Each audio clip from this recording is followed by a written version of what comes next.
The Guyver unit. It's been a year since the alien armor invaded my body and became a part of me. A year since I first became the Guyver and destroyed the Kronos Corporation and their shape-changing killers, the Zoonoids. Now Kronos is gone, but the Guyver stays in me, calling me to fight. Welcome to The Good, the Bad, and the Sequel. This is the movie podcast where we're talking sequels, and we do it in two parts. The first, an interview with an actor, someone involved that made the film worth watching, and the second, a discussion of the sequel, what they got right, what they got wrong, and how it could have been better. Hope you enjoyed last week's interview with the star of this week's film, Guyver 2 Dark Hero. She plays Corey, and that's Kathy Christopherson. Man, such a fun chat. Obviously, the timing of this, that we're covering this movie, it was the 30th anniversary back in January when I was going to interview her. She went out, reunited some of the cast, Steve Wang, the director. And it's pretty cool because this movie, I cannot wait to talk about this movie with Jamie. But yeah, Kathy was such a blast. One of my favorite things was her mom was visiting because she's getting married in a few months, and her mom was there to hang out from Chicago. And I interviewed her mom. I said, "Oh yeah, get your mom on camera." So her mom came on camera, 93 years young, and I was asking some cool questions that I never get to find. Obviously a kid knows what they think of a situation, but they don't know how the parent feels. So when she's 22 and saying, "Hey mom, I want to go out to California," and she has to give her blessing to her daughter, it was pretty neat to hear that perspective. So yeah, that's a good one. So if you didn't hear that yet, well, make sure after this week's review, go back and check that out. But now we have to talk about the movie that I think inspired Power Rangers. It must have. And there's some Seagal-liness in this movie, if that's a word. In Guyver 2, we're going to introduce you to my partner in the sequel watching journey, Jamie Riccardi. Jamie, how are you? I'm okay, Doug. How are you doing? You know what?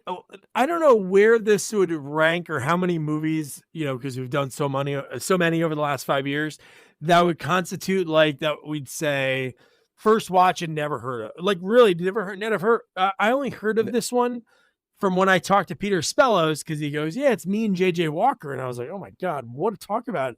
Two guys in a movie. And then I was like, oh, I noticed there was a sequel. But this is up there as probably the best movie I've never heard of, but I'm happy that I've heard of now. Like, I think it's up there. What about for you? I really don't know how I feel about this movie. Because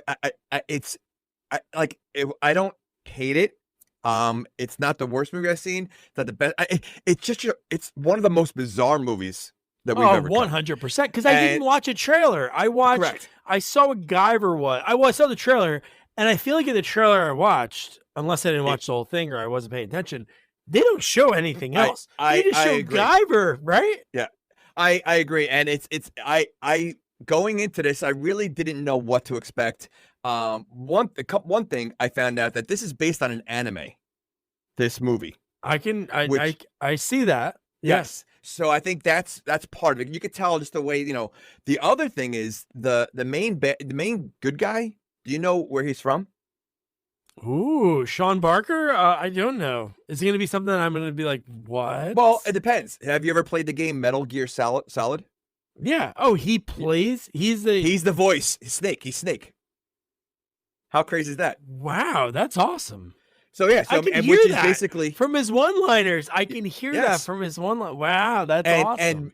And Snake is based. I don't know what came. I'm assuming Escape from New York came first, but the character Snake in Metal Gear Solid, oh, totally, looks exactly like Snake, and his name is Snake. They have a eye patch. So yeah, but yeah, he plays Snake in all the games. Wow, did Carpenter give the blessing for that? Because you're right. Because the first Metal Gear Solid is on Nintendo, and it's like really just like a top view. You're crawling around and stuff. And that came out probably 86, 87. So I wonder if they gave their blessing, or they just said, "It has to screw it, maybe he won't notice." Look, long hair, eye patch, and his name is Snake. I mean, you can't get any closer than that. I mean, so the movie. First of all, I thought we're getting like the first scene. I mean, this is the first movie, and I think every movie should start the way this movie started. Like no credits, no title. It just goes right into the movie, right? Mm-hmm. And it doesn't hold anything back. It's action, and I'm like, okay, I can get into this. It's a little cheesy, but fine. However, nothing else happens for like 40 minutes after the movie. You know, like I know. It takes. So I'm like, I'm all into it, and then it's like, all right, this is a different kind of movie than I expected. Plus, for a low budget movie like this to be 2 hours long, that's insane. However, a lot of stuff, a lot of special effects that use, man. Some great stuff. It didn't feel like 2 hours. Like, you know, like no, like, it did not. It did not. So it's one of those movies. I don't know where I am with this. Like, I think I'm in the middle where like it wasn't. I don't know. It's such a bizarre movie that I really like. I think I'm a loss for words of like how I really feel about it. No, you know what? Honestly, the thing that for me is I didn't realize what it was. Like I said before, like I thought, okay, this is a creature that goes bad guys. It's just gonna fight bad guys. Just like normal bad guys, like gangs, and he's just like a superhero. So that's what I thought about. Right. So that's why when we get like the opening scene, which is like a legendary bad guys, like just not that they're in other stuff, but just this whole exposition about the dolls. Each person, each guy in the gang looks like they could be in a different type of gang in every other movie. Yes, like they're all the dressed bandana. differently. Yes, you know, right. Then you have the Asian guy could be in the Asian. Like every person is so different. Like usually in the gangs, this guy's like the Scarface Italian guy. Like there's so many. Oh, this is ridiculous. So many gold chains. I know the way they say, hey, the best way to do it, you hide the cocaine in the plastic and then you melt it down. And I'm like, how does that make any sense science wise? Like, wouldn't you think you'd melt the plastic and it would like get into the coke or something? Like, and not only that, obviously it wouldn't be pure. So you're gonna have all this other extra crap in there, but that seems like a lot of work also. You know, you gotta put it through the mold. The dolls all had hair on it, so you know, like they literally taken the time to make each. Like it just seems like there's much better. You can't make if you're gonna do that, you can't make like a plastic cup. That might, you know, like something very simple than such a detailed thing as a Barbie doll. Like, yeah. Or if he smashed it and said, "Oh, you put the coke in the inside," and they smash it or take the head out, pour it out. All right, that's fine. But you're telling me you're gonna melt it? And again, how long did it take to make and the detail of the Barbie doll? Because when they showed the Barbie, it looks like a real Barbie doll. So they put a lot of detail in it. It's so ridiculous. I'm dying at the fact that it's basically like the land of misfit henchmen. It's the one that got kicked out of every gang. The Italian guy, multiple chains, red bandana, like California hippie sweatshirt that's made out of recycled plastic. Yeah. Absolutely. Like it, and again, you can see that even coming into play when I was going to say MacGyver. When MacGyver comes down and you see the whole gang standing there and they're attacking like one at a time, they each look so different.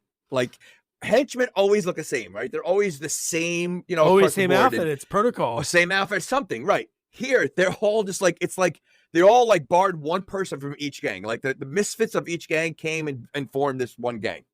That's what it looked like. It's kind of like our theory in Death Wish 3. How do you find henchmen? You call around, hey, Tony Baloney, I need a guy. Come on, I need 5 guys. All right, I'll send you. Oh, you send me 1? All right, 5 chain. And they call each one, and everybody only has 1 extra to like lend for the day. Yeah. Oh my God, dude. Absolutely. But the action, again, like I said, it's Seagaliness. I don't know if that's a word or Seagal-like. But I'm telling you, there's so many of the fight scenes that the Guyver does that are the Seagal, the breaking of the hands, even like the slow snap of the neck. I'm like, oh my God, this is very Seagal. And he's doing it to monsters. Like he's doing the breaking of the hands to okay. So here's my biggest issue, and maybe I missed something with this movie. So the whole concept of the movie is this guy doesn't want to be Guyver anymore, right? He doesn't want to do it. He doesn't want to do it, and he doesn't want to be a killer. However, it seems that he's the one that turns into Guyver anytime he wants. It's not like it's not like Venom, you know, takes control of his body, and he literally is saying Guyver. So it's like, so he doesn't want it anymore, but he's the one controlling it. Like he's the one that decides every time to turn to Guyver. Yeah, and you know what was confusing about all of that too when he says he doesn't want to do that to like Corey later in the movie, and he like explains like I don't want to do this. But he's talking while he's doing it. And then it's not like afterwards. If afterwards he like came out of the suit and fell down and said, What happened? Right, Where was I? What happened? Correct. Yeah, That's what I mean. So even as Guyver, when he's talking, he's aware of what's going on. He He's knows exactly controlling when his everything. So what is it like?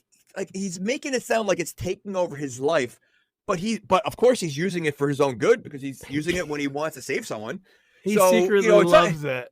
He does. I mean, because if he really did not like it, he would never call on it. If he has the option to not call on it, then don't call on it. Because we wouldn't see Guy for the whole movie, but he decides to call on it every time. So I don't buy that. Yeah, I don't have to do any of this. Oh, let me get my like arm swords to come out, and then I start sorting people in the back of the head, or slicing the guy's throat open, the gold chain guy. Okay. All right. Well, that was pretty cool. And then that was I was not expecting that because I guess the movie's rated R, but the fight was a little like all the fights were kind of a little silly. And then the slice of his throat was like, whoa, this is why it's rated R. But he has stuff at his convenient that he can use as Guyver. He has a laser. He has these swords, but he never uses it. He tries to beat everything with kung fu. And then he decides to use it. Like, if he just used those blades right off the bat for everything would be dead in 2 seconds. Or he's having fun with it. He's having fun with it. He's playing with his food, and then he's really going to town. I think the Guyver suit could have found someone better because he's not using it properly. He's not using it. It's like the Guyver boss is like, hey, great job out there, but... You have these arm rockets, and they're always full. Every time you give the suit back, it's always full. We never use the arm rockets, the head lasers. It seems like he's like the greatest American hero. He got this suit that he doesn't understand how to use. But the thing is, he knows how to use it because he does. Again, he does take it out usually at the end of every battle, right? Yeah. If he just took it out in the beginning of the battle, or that thing he uses at the end of the movie, which we'll get to. Was the strongest thing you possibly could do. Would melt your entire body. Why doesn't he use that for every single bad person? I know. He can only use it once. Or the movie would have been only in under 90 minutes if he did that in the beginning of every fight. We wouldn't have got some of the cool fight sequences, especially people in those costumes and some of this really early like CGI that was done on some of them before they were fighting. It was really amazing. Well, you could see like the stunt people into. I mean, the monster costumes are like they're cool in one aspect, but so ridiculous in another. I mean, they literally look rubber. I mean, like every time they get punched, it's so silly. But the stuntmen that are falling off the buildings and the falling off the scaffolding, like very cool. Like definitely the stuntman. I would like to see it would have been cool to hear from one of the stuntmen like how they did this movie. So that was pretty good. But okay, so one more thing about the beginning. So again, this guy doesn't like being Guyver, yet he leaves his trademark name after he writes his name. He writes his name.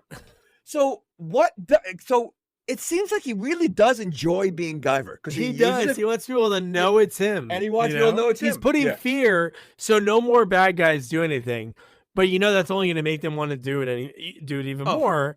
But he's just the entire. But one thing I forgot to mention: how about with the security guard? It seemed like somebody there knew the security guard and turned on them. I feel like it was the chains guy because he kept making all these comments, and then once he got away, he shot him for no reason, and then that's what set the guy off to slit his throat. After the guy begs, "Don't kill me, just arrest me." And that just shows you how bad of a Guyver he is. Because if he's a real superhero, that guy, he waited way too long to take care of that guy. Yeah, you're right. He killed the security guard. Yeah, that's his fault. So, okay, all right. How'd you like yeah. I was gonna say what I also like is the sound effects in this movie are like so over the top. Like the music is great. Like again, love the music. It's such a cheesy like. It's almost like the old school Godzilla movies, mixed with, Power Rangers, obviously. And just like, it's so like, that's why I'm so on the fence with it. Cause it's so cheesy. It's so bad, but it's entertaining to watch. Yeah. When there's something going on, it just, unfortunately, there's a lot of fluff in between. Yeah, no, there was the whole like him struggling, him having to infiltrate when he meets Corey and he's trying to get involved, and she's vouching for a stranger, which is very weird. Like, she's never met this guy before, and she's like, you know what? Hey, I'll just pretend you're from the university and give him full access, like to everything. Like, I mean, so okay, so how about the fact that Guyver can change into himself faster than Superman and Clark Kent? Like he literally he walks behind a tree and it's done. Like, so is it all coming out of those two zits on his back? Like, is that where the so the pulsating zits, the breathing zits, which we keep seeing, which I don't understand what that's supposed to mean. The pulsating zits, like why we keep seeing ready to go. He's warning them. Okay, so how wide open do those things get when Guyver comes out? They get pretty big because when he did the one that I loved about this movie, and it's kind of like American Werewolf in London and even the Paris one, each time there was a transformation, they did something different.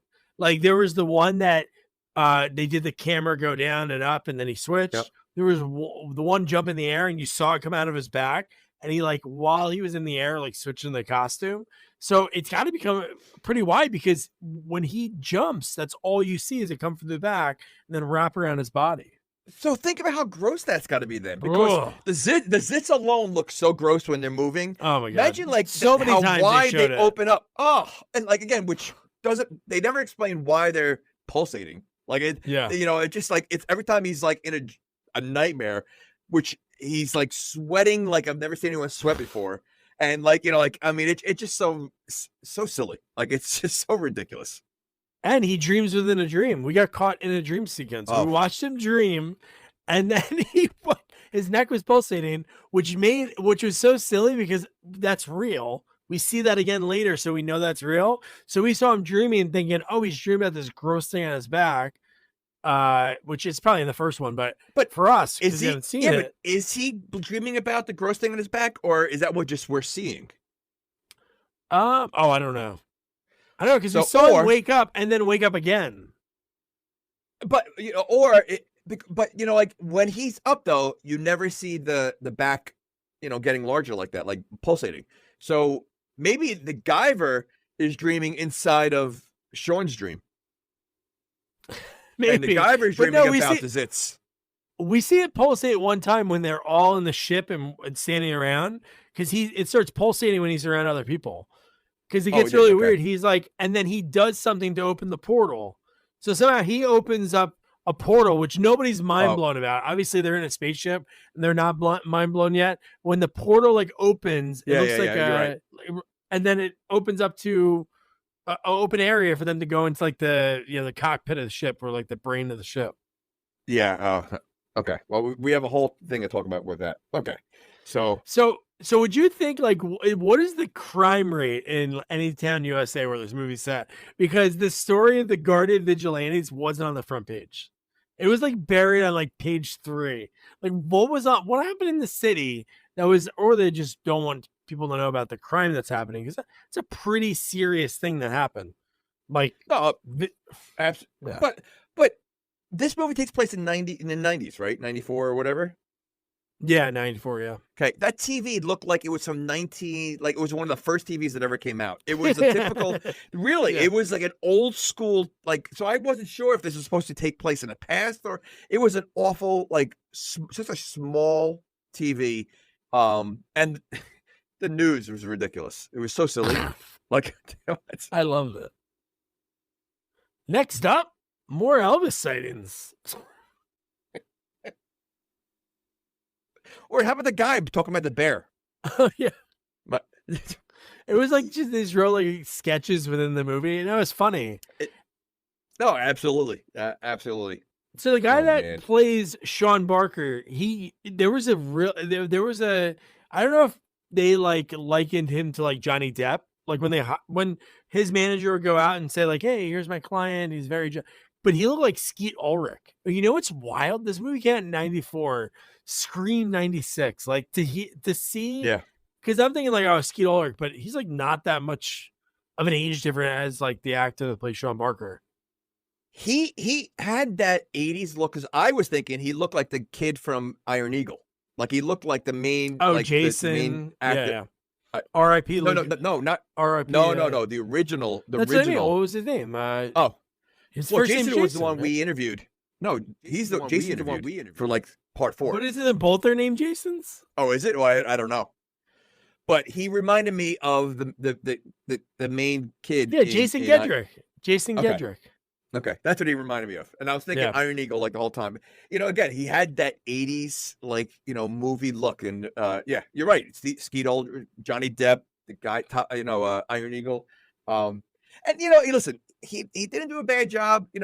I mean, the acting is definitely a little shaky. It was a hard role. You're playing somebody that it's not a character you can like really research. Like there's not anything to go to. Like, hey, what other movies out there is a person like at any time can turn into this creature? The father of Corey is supposed to be like Indiana Jones. I mean, Sam Neill. He looked like very Sam Neill, and John Hammond had a baby in Jurassic Park. But he was because he wore the Indiana Jones hat, and he made a joke about a whip. He says, "I'll whip them and or something like that." Like, and I was thinking, oh, he's definitely and is that protocol to wear a hat like that when you do like archaeological like sites? They all wear the same kind of hat. I feel like that comes with a diploma. Left hand diploma, right hand a dusty hat. Okay. Then you gotta blow it off before you put it back on. So funny. Oh my god, man. But yeah, dude, like insane. And I love that he's in a relationship in the beginning of this movie with a girl that I'm guessing she's from the first one. But I love that the fact that she's understanding that her boyfriend turns into a creature, but can't like understand like that he's doing probably what he's been doing the whole time. Like she's like, I think you stopped. I saw the papers this morning. Maybe he wanted to break up. That's why he wrote his name as the calling card. You know what? That's a good way to get out of it. I mean, It is. Well, how about his drawings? They look like they were done by a kindergarten. Oh, they look like God.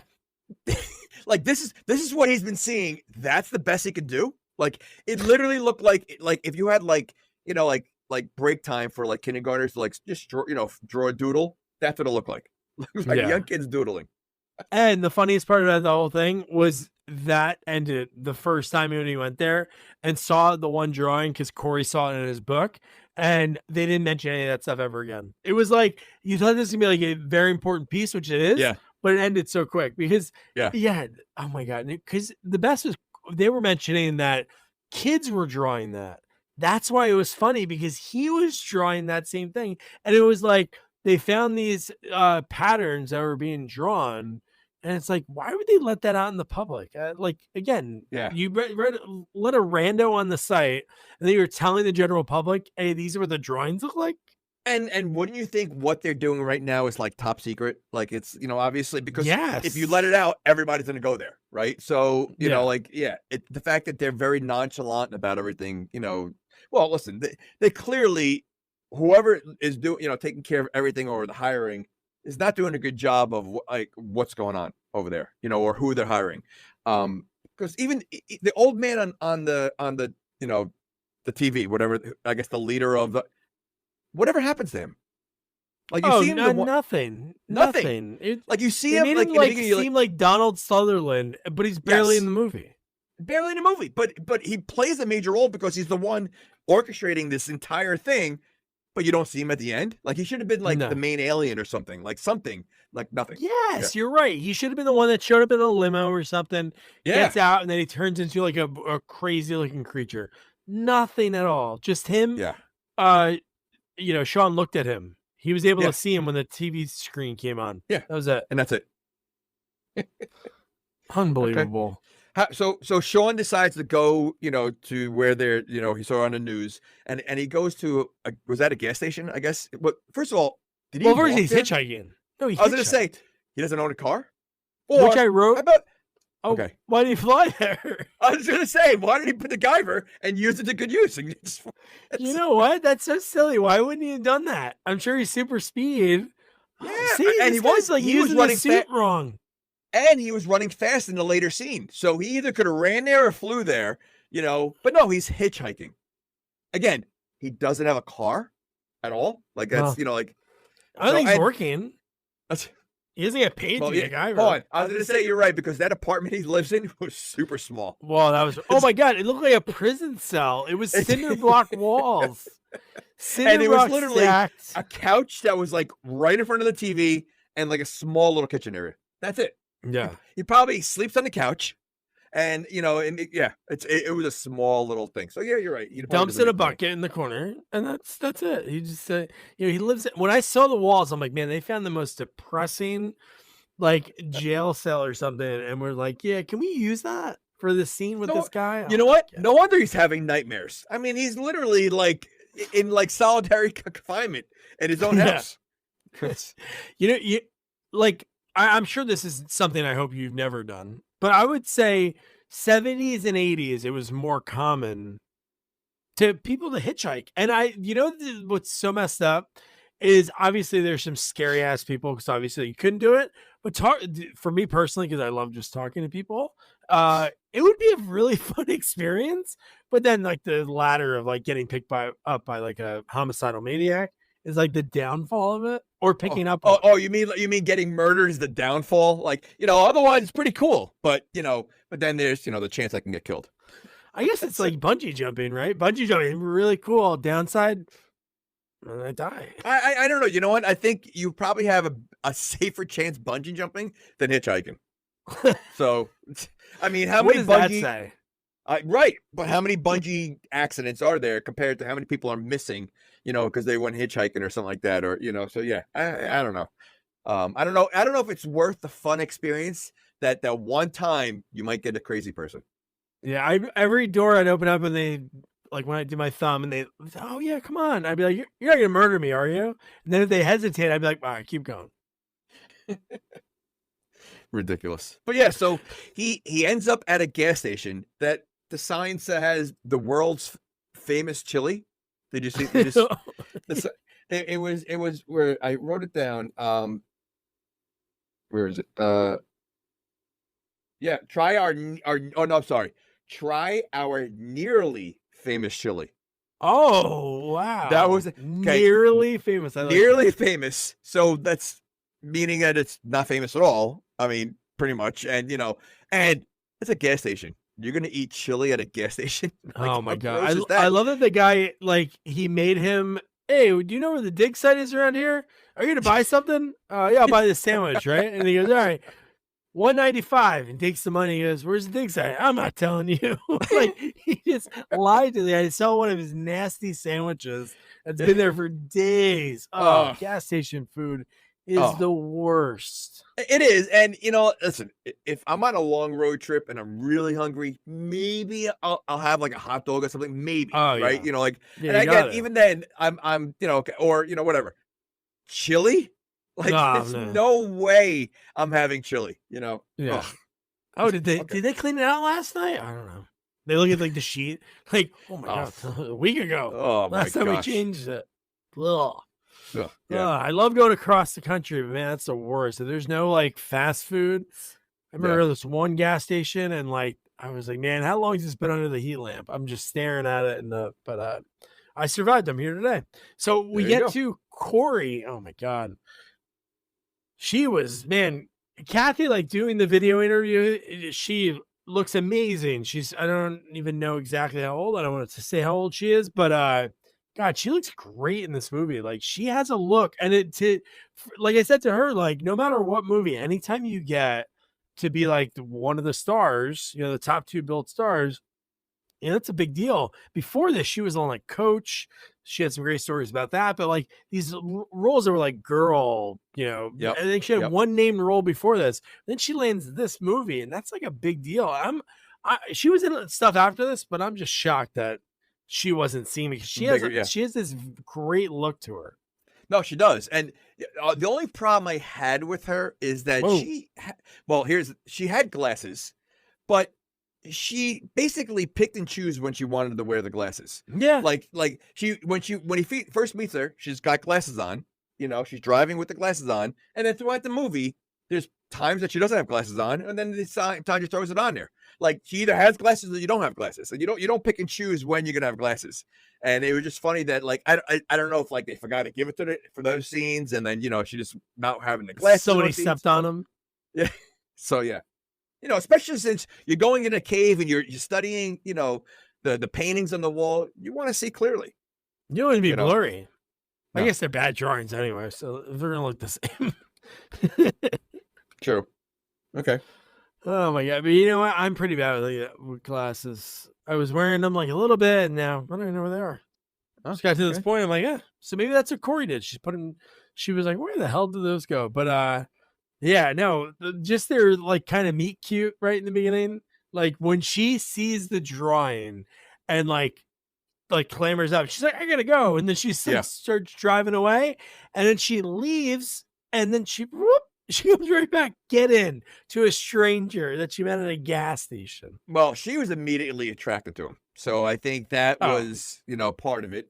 And not for nothing, but I mean the people that she's basically hanging around with in these caves are all creepy. So I think, like he actually comes across as a genuine guy, the way he talks and everything else. So she's probably like, wow, finally a normal person. A man. Well, did you realize, I don't know if you realize the one line that they threw in there. I just laughed because there's no way all of those people were kids, but they were college students. Like everyone except the guy who ended up being the government employee, Corey's dad, and obviously the people who work for the corporation were adults. Like actual adults. You're talking about all the other people guys. Yeah. So the people wearing the security people that were wearing the hat. No, the security people work for the corporation. I'm saying all the people that were like in the dig site, like brushing and everything. They were no way they were 18 to 21 or 22. Yeah, no, of course not. No, you're right. But I did laugh at the fact that they had the hat that said security to make sure that that, and you have the one girl who's wearing a hard hat in there, and no one else is wearing a hard hat. I didn't notice that. That's great. The one girl that again seems a little suspect, right? When you first meet her, but she's walking around with like overalls and like hard hat, like she's like she's been in there like doing the construction and everything, but no one else is wearing a hard hat. One thing fell on her head one time. A little rock fell down, hit her. She's like, never again. Not taking any chances anymore. I do like that Corey was hauling some like very relic Bud Dry. Oh, they don't even make that anymore. Oh, it's funny between that and then the movie we did last time, Meisterbrow. Like they really got to start upping the beer in these movies. Hey, Budweiser, can we use your beer in our movie? The one with the Clydesdale. Oh no. All right, how about the light version with the penguins? No. No, you can use the one we don't use anymore. Bud Dry. It's funny. Again, speaking of the last movie, the caves look like the caves from the beginning of Critters. Like when there's a scene where I think we see like the camera view of the like one of the monsters chasing someone or going through the tunnels, and it looks like the exact same kind of cave as the beginning of Critters. Yeah. No, that POV. You're right. Yeah. A lot of similar. Again, at this point, I don't think there's anything with aliens or creatures. At this point, I'm just thinking like, all right, same thing. This is a robot kind of guy who's a vigilante. And he's taking care of people. That's all I think at this point.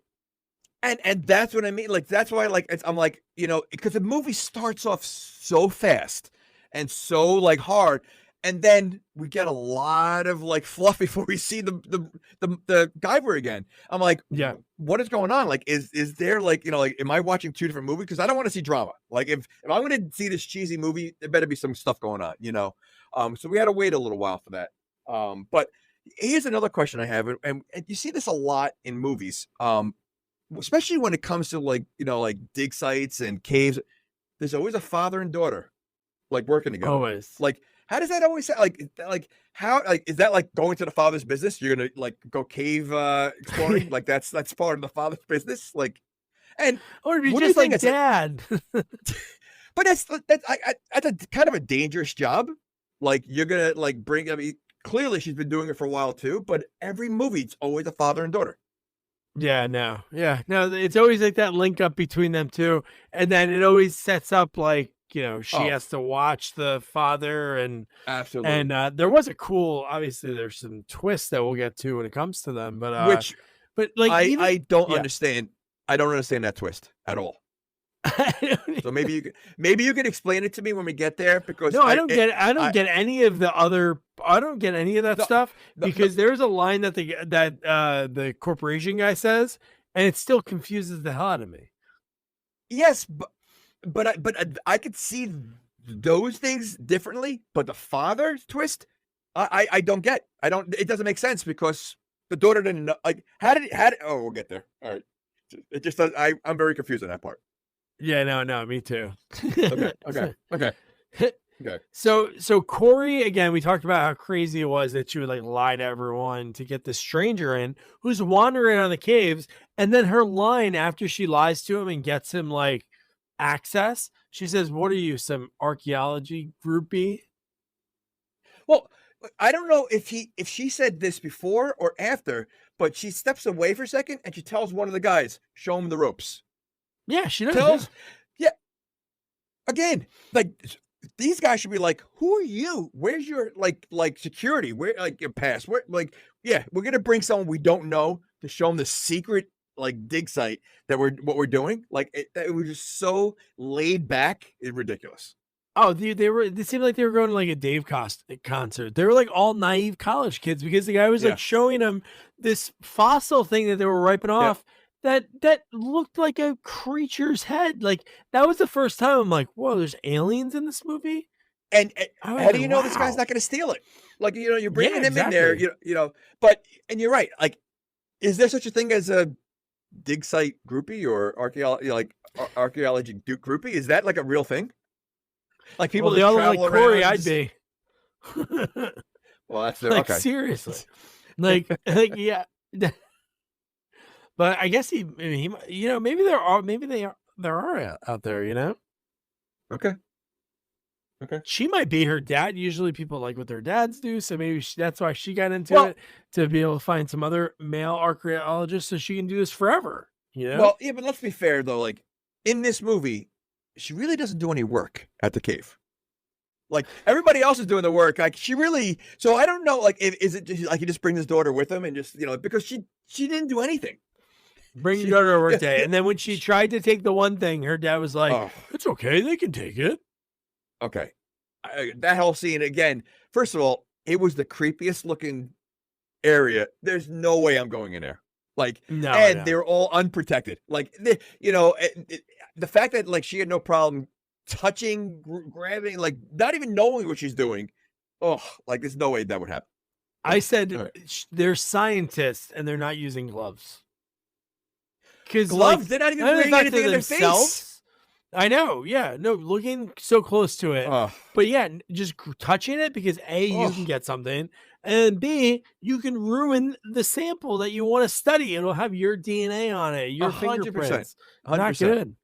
You also could get killed in there. I mean, it looks like you're out of an aliens movie that there's something waiting there to come out, like, an attack. Like, there was Yeah. no fear when they were walking around there. Like, no fear. Yeah. And one thing, a theme throughout the whole movie is Corey is so hot and cold for Sean. Is even Oh, like when they see at the gas station, am I going to tell you anything? All right, get in. Even here, she's pissed at him because he won't tell more about, and he's like, I don't know how to say this. And he obviously didn't say he was the Guyver, but then she like gets pissed. She's like, I thought I could trust you. Storms off. He's yeah. back with her in a second. And we see like this is the first time we see like we see a creature. Well, okay. So they're sitting outside like midnight on like in the flatbed of a truck talking. Mhm. It's foggy. The news reports talking about a werewolf running around out there. Yes. And they're sitting out there like again, midnight and foggy. What are they doing? Like why so yeah. And now we finally first of all, the creatures in this movie are so bizarre. Like they're all animals. Like there's a frog, there's a rhinoceros, they're all like alien animals, I guess. Yeah. No, I like the rhinoceros. And even later in the movie when they show inside and we see all the other ones that I guess are on their way to Earth. One They were looked all like a funky looking caveman. too. One looked like a One caveman. was a Neanderthal. Yeah, one was that. Exactly. Yeah. It's so weird. So yes, so we No. so okay, so what made the news think there's a werewolf out there? Oh, because they found people that were being chewed up, so they just said a werewolf. So the first thing I don't they know why think the of, news so the reported first thing they think werewolf. is a werewolf, not a bear? Like Well, Okay. in this universe, I think well, maybe that was like the National Enquirer news. Because if you remember, they said at the very end before they went to commercial, more Elvis sightings. So maybe that was like National Enquirer had their own news and radio station, because no one would go with that. That would never be like on anything. But the Enquirer, boom, print it. Well, is the Guyver known? Like, I mean, obviously I didn't see the first one. So like, did he do He things must be. where He writes his name. He signs his name. but it doesn't do that every time he stops a crime? Like did he stop a lot of crimes in the first movie? Like that I'm people guessing, know and is a the fact Guyver that out the there? girl, the fact that the girlfriend in the beginning was pissed off that he did it again, I'm sure it's like a reoccurring thing. I'm sure it's not like, hey, honey, you drank that one time in college and you got drunk last night, we're breaking up. It's more of repeated behavior. So Right, with him, right. it was probably like he murders every so often, and then he said, I'm going to stop, and then he didn't stop because he wrote his name, like we said, to get out of the relationship. He did that purposely. He even called the news. Okay. He's like, hey, this isn't the Guyver, but the dead guys. Hey, oh, don't forget, there's cocaine in the Barbie. See ya, bye. You know, it'd be great if he called in the Guyver voice that he Yeah. uses, and he goes, "It's not the Guyver," but you know, Definitely not the Guyver. Your bottle has been recalled. Pretty good. I really like that line. Now it makes sense that he's Snake. That's really cool. Yeah. But the fact that they hear like the screaming and somebody said there's a bear, like somebody screams a bear, and Sean's first thing was to like push her. He goes, and say, "Go get help. I'm gonna go get the bear," or something like something like that. And I love the comedic timing of her taking like the steps to running, and then it takes a beat and said, "You're gonna get the bear?" Yeah. And he's gone already. And then she goes back there. Like, so what is she gonna do? Like, Yeah. she just met this guy. Like, does she really care that much that if he wants to be that stupid to go after a bear, go ahead. Like, you know, like what? Why does she even care that, you know, at this point? Like, again, if there's someone screaming and someone's saying bear, I'm running to get help. I don't need to be right there. She doesn't care. You know, just like the guy that's with the photographer, the hunter, who reminded me of like one of the fishermen in Jaws. Like he's like, I'm gonna get it. Come on, 100%. And he wants to get the picture for the. Does he say tabloids or Inquirer? I forget. But he's like, hold it, don't take the shot. And then the saddest part was the photographer's dead. He died. Listen, the minute you see that thing come out, why are they still there? Like, why do people get stupid? And you know, again, they do this all the time. You know, they get too close to. I mean, unfortunately, I think there was a story that someone got too close to a lion on a safari. Ugh. They got out of this thing and they got too close. Like, why do you test the limits and go as close you can, or wait the last second before you have a chance to escape? You know, this happens in real life, you know, for animals, or it happens like what are the people thinking? Like that picture is so important to put on my Facebook. I need the right angle, I need the right time, and you know, that's what's gonna happen. Oh, it's just like, it's so sad. Whenever you see any of those videos, like somebody like at the zoo and the monkey reaches through 100%, because they're too close. Yeah. So now you clearly see this looks nothing like a werewolf. It looks nothing like a bear. No hair on it. No, I mean, you know, I mean, they're so comical. Like these costumes, these monsters, they really are. And like I said, like the rubber, like, you know, listen, the costumes are very cool. Like they are cool looking, right? You know, like no, I liked them a lot.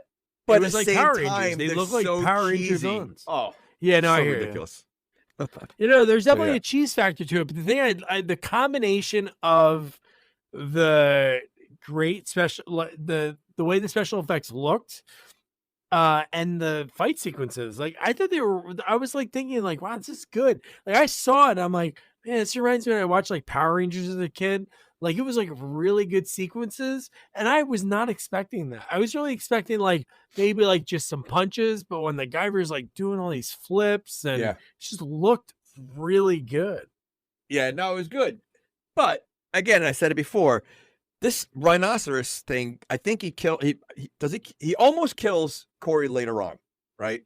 And if he just used his blades the minute he started fighting this thing, he wouldn't have risked Corey's life.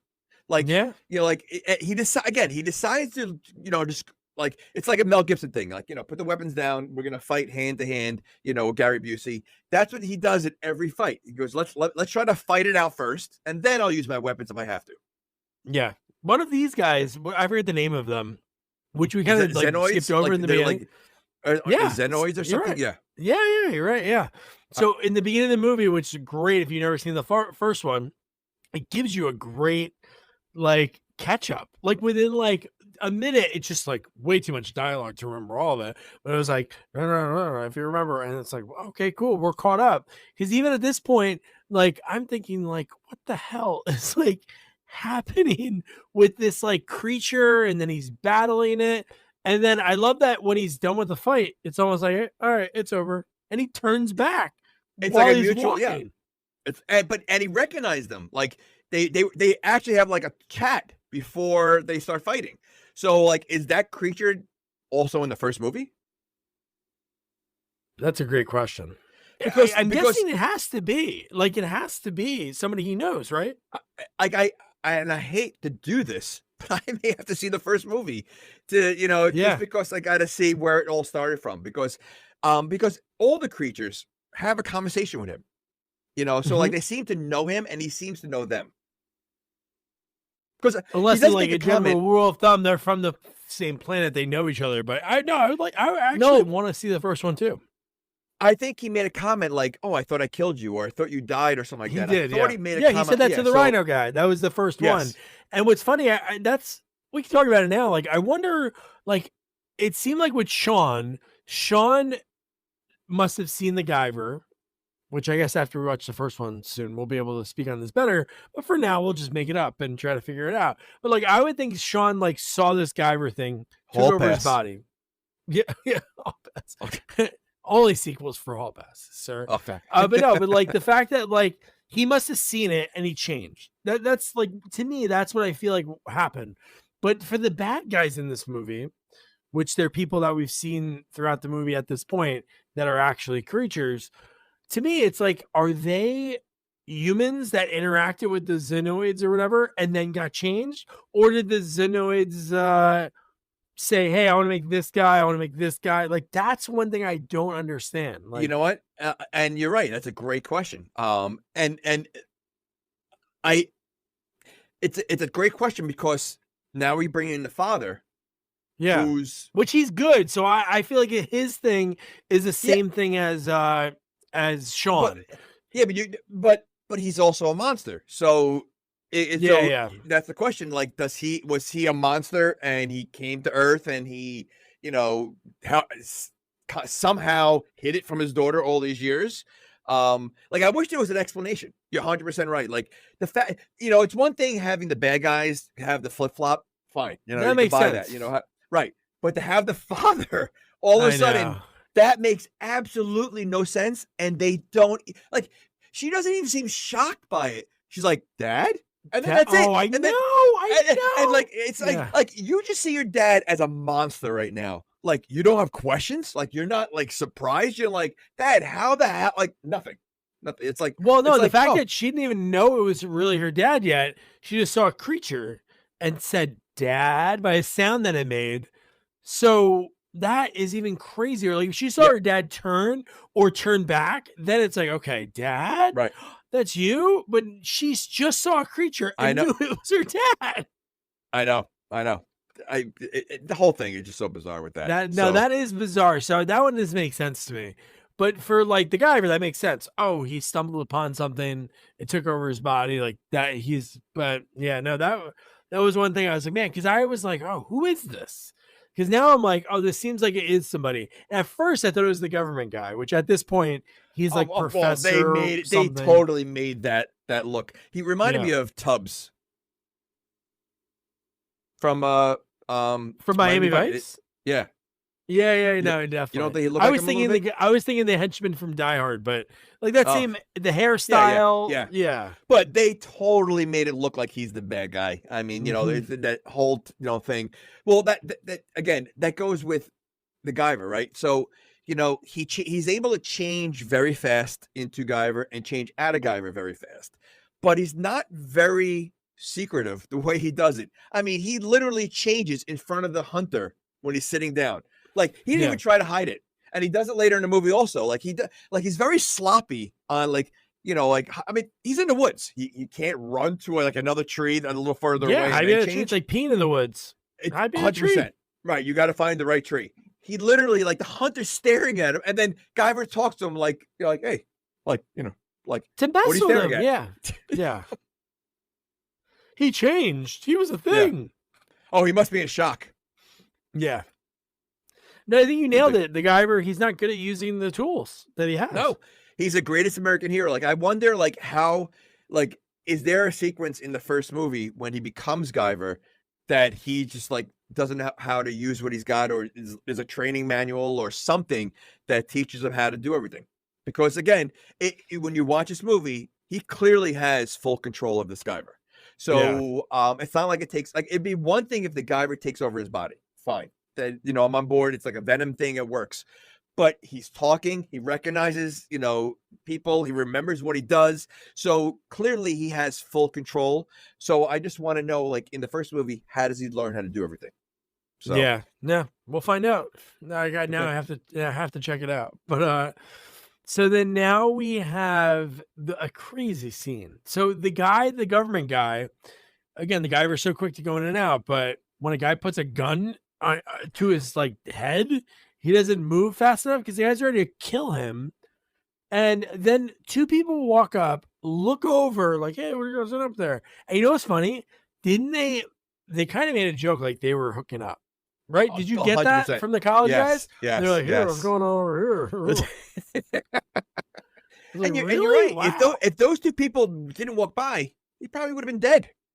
What was he waiting for? Fade to black at the end. Okay. All right. 46-minute movie gets shot. Yeah. Ridiculous. Oh my God. Yeah, and then he's having dreams again. So he's taking a nap. It's probably better than his apartment. He probably never wants to leave at this point. How many nightmares does he have in this movie? Because he has quite a few. Yeah, too many. He's got a lot of stuff going on. He's we all have nightmares. Do people really sweat like that when they're having a bad nightmare? I don't think anyone does. Yes, you have a night. You might wake up startled or something, but dripping wet because you're so into it, you're so afraid or whatever. You're so nervous. I don't think so. I'd be so scared if I really woke up in a heap of sweat from it. I understand if you're not feeling good, you wake up like that. But if I'm having a dream and I wake up and I'm full of sweat, I'd probably call a doctor. And it happens often. Must be so it almost seems like it happens every time he goes to sleep. Every time he goes to sleep, he has dreams about breathing zits and everything else, and he wakes up sweaty. First of all, did he have a bag? Did he hitchhike with a bag? Or is he reusing the same shirt? You know what? Oh, does he have a duffel bag? Gross. How about the fact that the amount he's sweating has to leave a wet full wet stain on his bed. He's with Corey walks in and sees this whole wet stain on his bed. What's you thinking? Yeah, a big white salty rim. How do you explain that? Talk. Yeah. So and honestly. Dreams. His dreams don't seem that scary that you're going to be sweating the way he is. Yeah.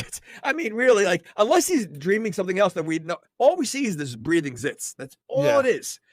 So what is he why is he so afraid of that? It's just so That's stupid. not that gross. That's not that bad. Come on. It's not. Okay.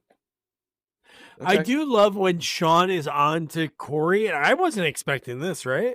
To me, this is kind of not a twist, but the fact that she knew because he says to her, what kind of dinosaurs are you looking for? What kind of fossils? Because that didn't look normal. She's like, oh, this is new dinosaur, blah, blah, blah, blah, blah. And he's like, but he's basically bullshit.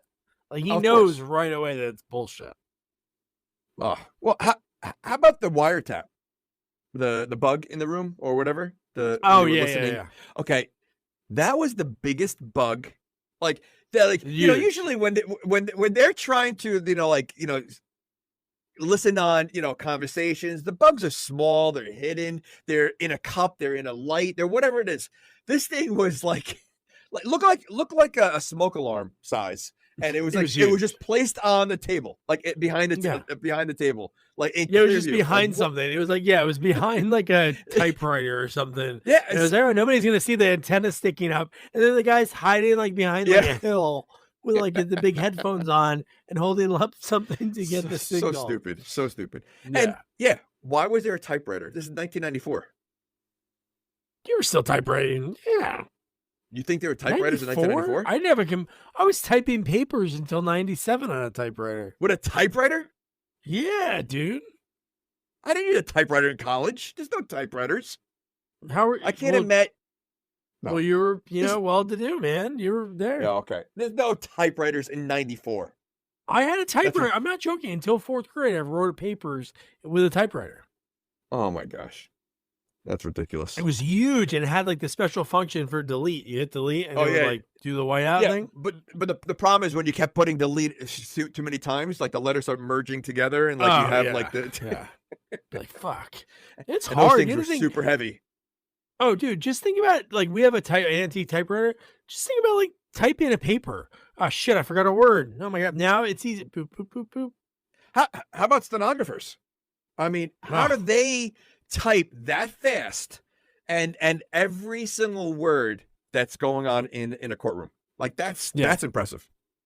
And they have to have little skinny fingers because the typewriters are like they're little skinny things so they can go faster. I think on the stenographer each letter is used for multiple like ASD is on one and like it's certain like so like I think it's like there's a talent to it and there's like a learning curve, but like it's still like because anytime you see movies and they're reading, okay, can you read it back, please? They read back the exact words that were said the whole time. Yeah. Yeah, they nail it, everything. Yeah. So the ship, this thing was so bizarre. So they go into the one room, and I guess because Guyver was there, that's probably why it changed. But it was like, hey, it wasn't like this yesterday. It was like mud. It was almost like this, like kind of like gray, like mud. So then the college kid starts like wiping it away, and then we see like a white, like it's kind of like glowing, and he goes, man, it feels like leather. And then they hit it, and they're like, ding, ding, ding. It sounds like steel almost, and it's like, well, it definitely doesn't feel like leather. I was like, what the hell is going on? When they said it was a spaceship, I was like, what? So like was that like a secret room where the spaceship was? The whole thing was the spaceship. That's the thing that was bizarre about cave? it. Because that was the outside of it, not the whole cave, but like I know, but the walls of the cave were the outside of the ship. And then also, the spaceship leaves later in the movie, but there was a ceiling in there. Like you see it floating out later in the movie, but when they were in that cave, there was no opening in the top. Oh no, because it was like kind of still in the ground. It was like very like the turtle one from but it doesn't break through like in Willy Wonka. Like when they go straight up, like it literally just floats right up. Like so, like did the ceiling open up? Like I think they forgot about it. I think they forgot about that when they did that end sequence. But no, because it was covered definitely. Because the one we saw on the other planet, whatever planet they were from, we saw those other ones that were getting ready to launch over. Yeah, they definitely. Yeah, there's definitely nothing like that in the one. No. Yeah. But again, so at this point is when they should have said, all right, listen, you got to leave, Sean. Like, this is like now top secret stuff. Like, you know, like, again, he's a stranger. Like, now you discovered something major, like something really big. Why are you keeping short? Like, and he's like, you know, exploring on his own. They're letting him explore on his own. He's walking around. I mean, the fact that he was able to go by himself and go deeper into the ship without anyone realizing it, like, it's ridiculous. Well, he's a good luck charm. Good things have only happened when it comes to the Discovery since he's been there. So maybe she's like, you know what? Let him do the Dad, cue thing. the montage. Did you like this montage Oh my gosh. of the dad just pointing at people? Us. That's all it was for like 5 minutes. Oh my gosh. Ridiculous. Ridiculous. I can't believe they dug out a spaceship and then they're partying. Bizarre. Like A kegger is happening right now. I want to know what the time sequence is from discovering that, going in there, having the party. Like how was it, like right away? Like they were so excited they found it, they started partying right away, or like I wonder how long was that whole sequence, because it seemed like very fast. He was pointing pretty good and with purpose. His points were with purpose.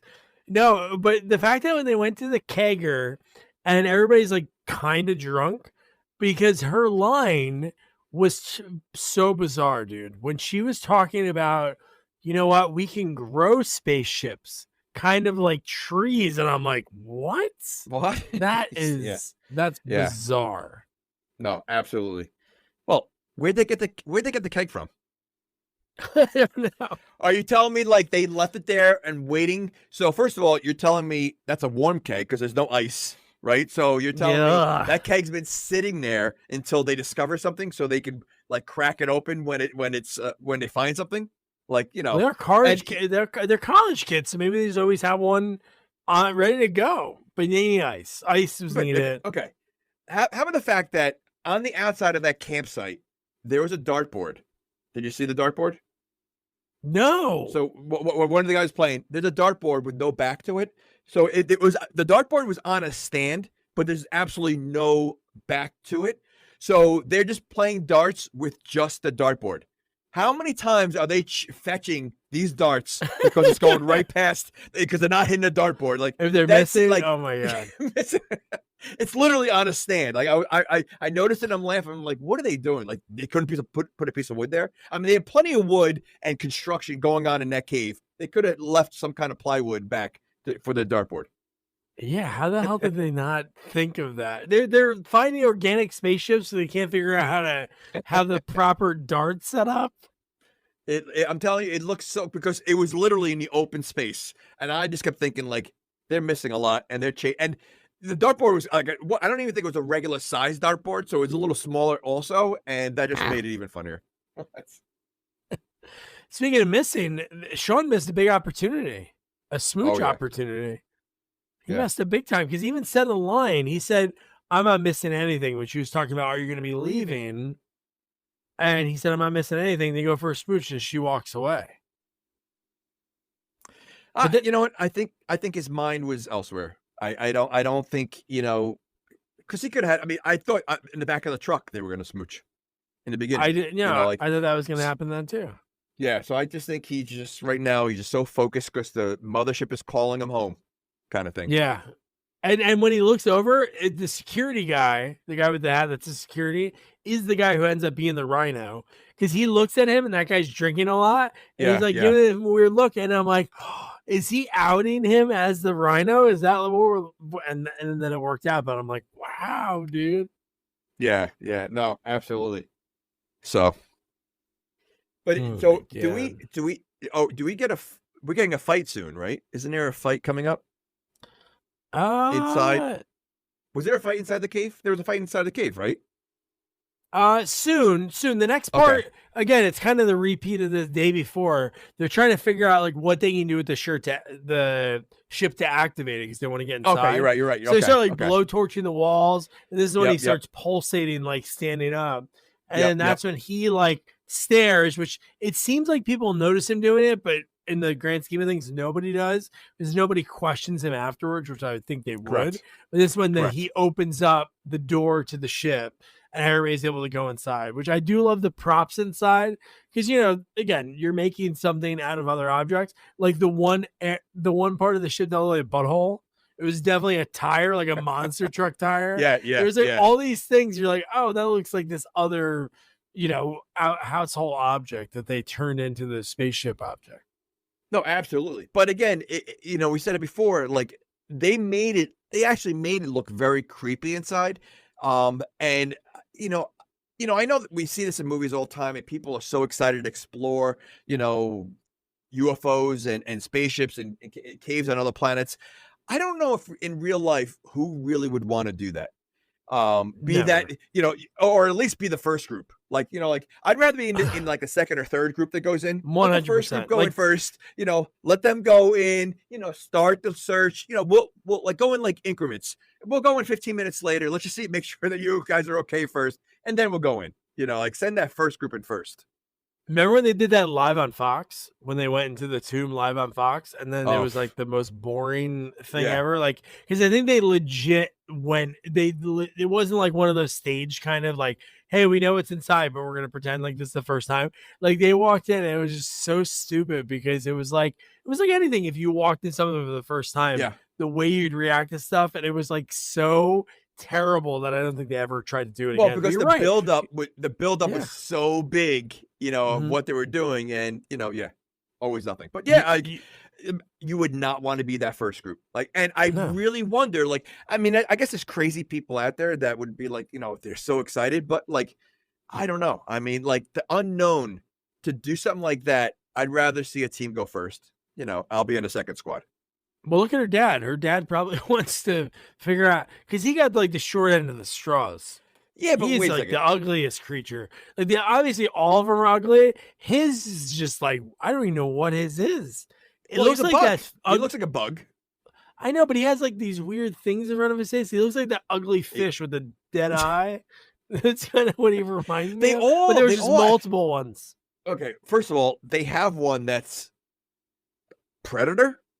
Like the big one at the end is Predator. I mean, like it couldn't be more obvious that they're matching Predator's look in his face. Look cool. Look great. Oh, it did, but it was Predator. It looked more original Predator, like the original Predator that Van Damme did. It had like the bigger, like mandible. Van Damme. Jean-Claude Van Damme was the original Predator. You didn't know that? Wait, he was. What do you mean? In the first movie, he was in the suit. No way. I didn't Until know they changed it to the taller creature. It was Van Damme. Oh, but he's not. He wasn't filmed. Well, there's film of it. He's not in the movie. Oh, really? They changed it. Yeah. Is it on YouTube? They brought yeah. There's pictures of him in the suit, and it had like a bigger mandible. It wasn't scary. Like it was like more like bizarre looking, but it wasn't scary. Right. Because it wasn't towering. Right. Okay, I'm surprised you didn't know that. Wow, your face was like Van Damme. Yeah, well, yeah, I was so confused on that. Okay, interesting. Man, now I feel like I have to go to bed watching Sudden Death by the Van Damme movie, the Penguin Game. Oh, great movie. But so Sean's like talking to the ship, and then you get the blonde lady, which her creature has boobs later, which we'll get into that. Her silver creature. But she's following him while he's talking to the ship. Why does he have to talk out loud? If he's connected to something and it can like know his presence, isn't he just talking through his brain? Absolutely. Well, clearly the ship's drawing him there somehow without saying anything. So he should be right. You're right. He should be able to talk through him through his brain, but no, he's talking out loud. And it's funny, like the ship's not even answering him at that point. So he's getting frustrated and like, so I don't understand how he figures out what he needs to do. So I mean, I was confused on that part, but yeah, the fact that is she hiding under the like plank where she was hiding? Yeah, the one time she's under him while he's like walking up, like he's walking across. She's hiding, dude. I just here's what I just thought of.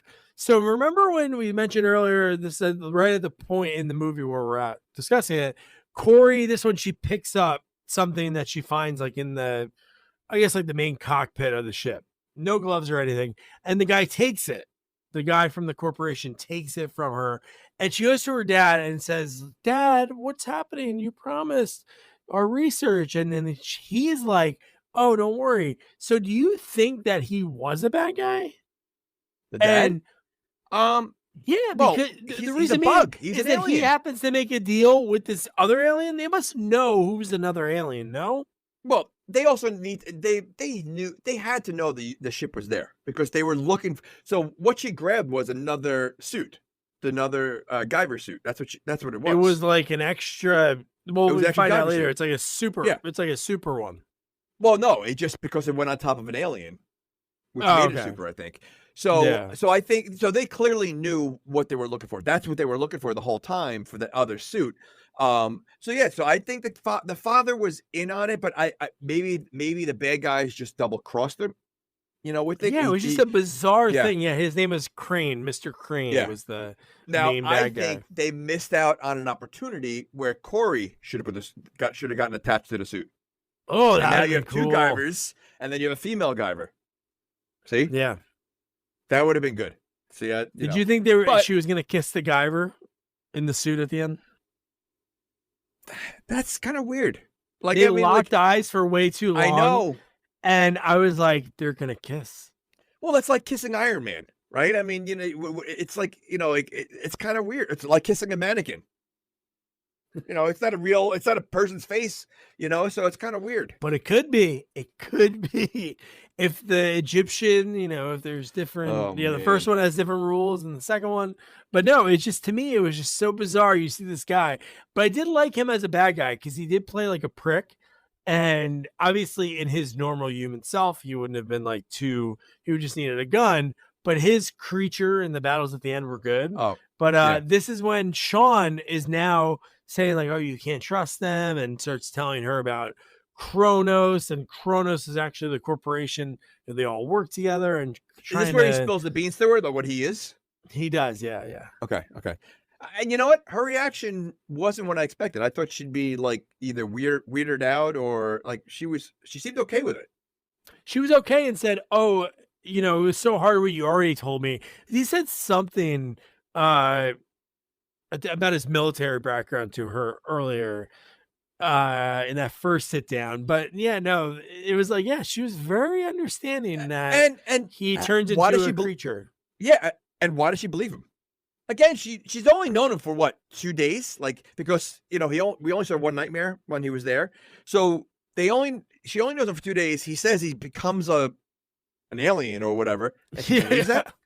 Yeah. How do you describe that? Like, all right, so there's like this robotics suit that comes out. I have these two zits on my back. I have these two zits on my back. Let me ask you this. So what if sometimes, girlfriends pop their boyfriend's zits. So what if she tries to pop his zit when he's like sleeping? Does the Guyver come out? Yeah, he's got to pop out. Hey, what are you doing? Okay. Oh, that's disgusting. Dr. Pimple Popper. Ugh. Oh, I've never seen an episode. I never want to see an episode. I can't believe people watch that. I really can't. It's disgusting. I know. I can't get into that. Yeah. So gross. I'm gonna start gagging right now.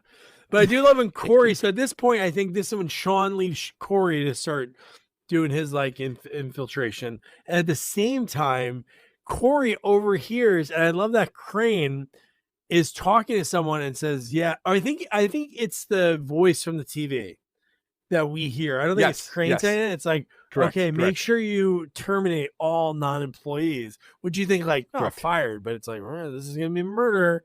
And the blonde dude, she's following him again. And didn't she look like, the first time I saw her, I didn't get the vibes from her, but she looked like Angela from Who's the Boss. She sort of looked like her. I couldn't get out of my head. Yeah, and a little bit. But how does she sneak around so much? Like, and does not notice at all. At all. Because maybe she's smart and she switches to her creature and is able to slink around really quick. What, you think the creature sneaks around better than she does? Yeah, maybe more nimble. She's sort of like a cat-like creature. Oh my! I wonder how they came up with the creatures that they use in this movie, because they all look so different, and they all just look bizarre. Like they're like half alien, half animal. Like each creature, each one. Yeah. Again, maybe except for the father. Maybe Steve asked his kid, like, name 7 animals. Okay. Frog. There's a frog one later. Rhino. Yeah. Okay. Yeah, they missed some. Yeah, they could have had Again, like I'm totally in agreement with you now. Like it looks really good, but they could have done. Yeah, I don't know. Because it was because it's an animal, but there's like this. Yeah, Yeah, it's hard to describe. Wasn't there like a rhino in the Turtles, Teenage Turtles? Wasn't there? Yeah. Rocksteady. Rocksteady. Bebop was the looks pig. like Rocksteady. No, I can definitely see that. Yeah. Okay. Okay. You know the most amazing part of this whole movie, if I could like pick 5 seconds that I would love to remember for all of time, is when after Corey gets taken by Mr. Security Hat and they get into the Jeep and they leave.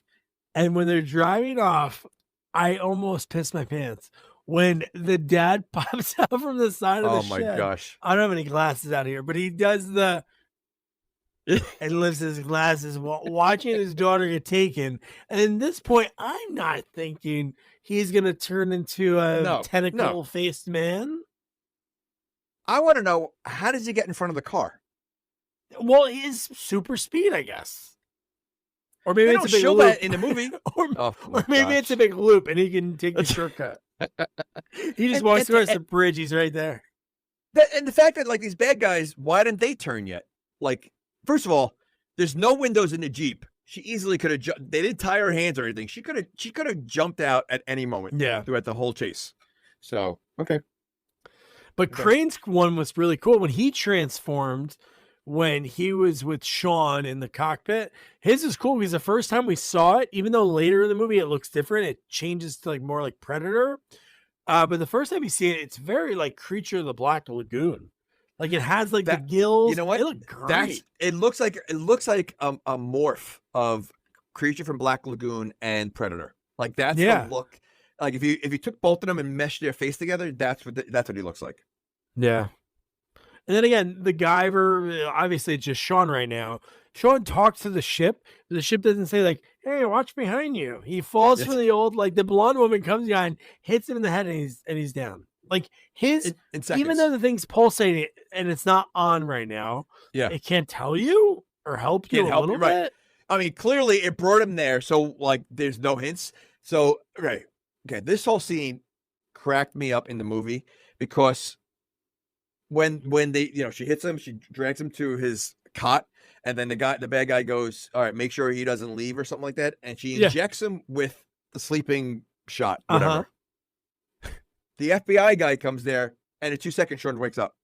Like he literally, he wasn't groggy, he wasn't sleeping. Like nothing. I think the guy he slapped him in the face or something like that to wake him up, and he literally just got up and goes, "Oh, what's going on?" Like the shot, he just got a shot to go to sleep. Didn't last more than a second.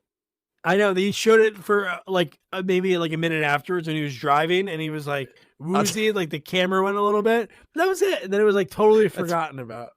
Yeah. Okay.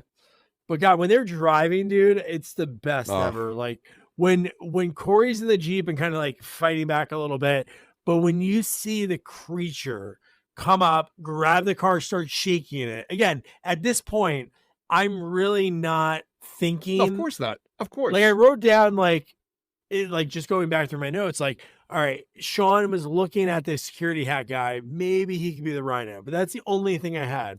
But at this point, when that creature grabs the Jeep and starts rocking it and yells "run," I wrote down it's in 2 different lines. It says, "Is that her dad? Like, could that be your dad?" And wait, then underneath you thought it was a dad before? I did. Yeah, I wrote, "Is that her dad?"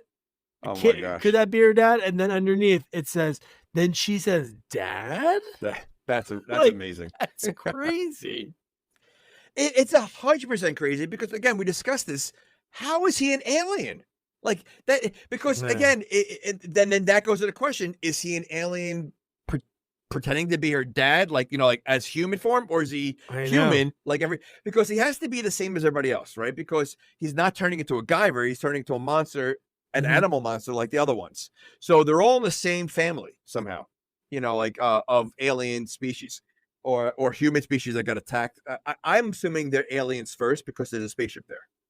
Yeah, so that's what I'm thinking. I don't get what it could be because obviously there's some connection, which I'm sure the alien can have a connection if she was the dad for the last 25, 30 years. Right. But no, to me, that's so bizarre. But you know what's even more bizarre? In my head, I'm like, okay, I see one creature. Okay. Sean is still like on his way. So we're not even thinking about him. But I know where you see like these claws ripping the Jeep. And I'm thinking in my head, oh, Okay.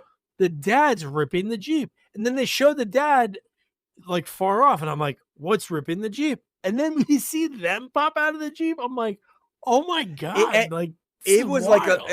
It was almost like a montage though, like because the camera zoomed in on the car. You see like almost like bullet holes going through. Like it was the way they were scratching the car. Like you don't know what's going on, but it was like a 3 to 5 minute scene of just seeing the car getting a little destroyed from the inside out.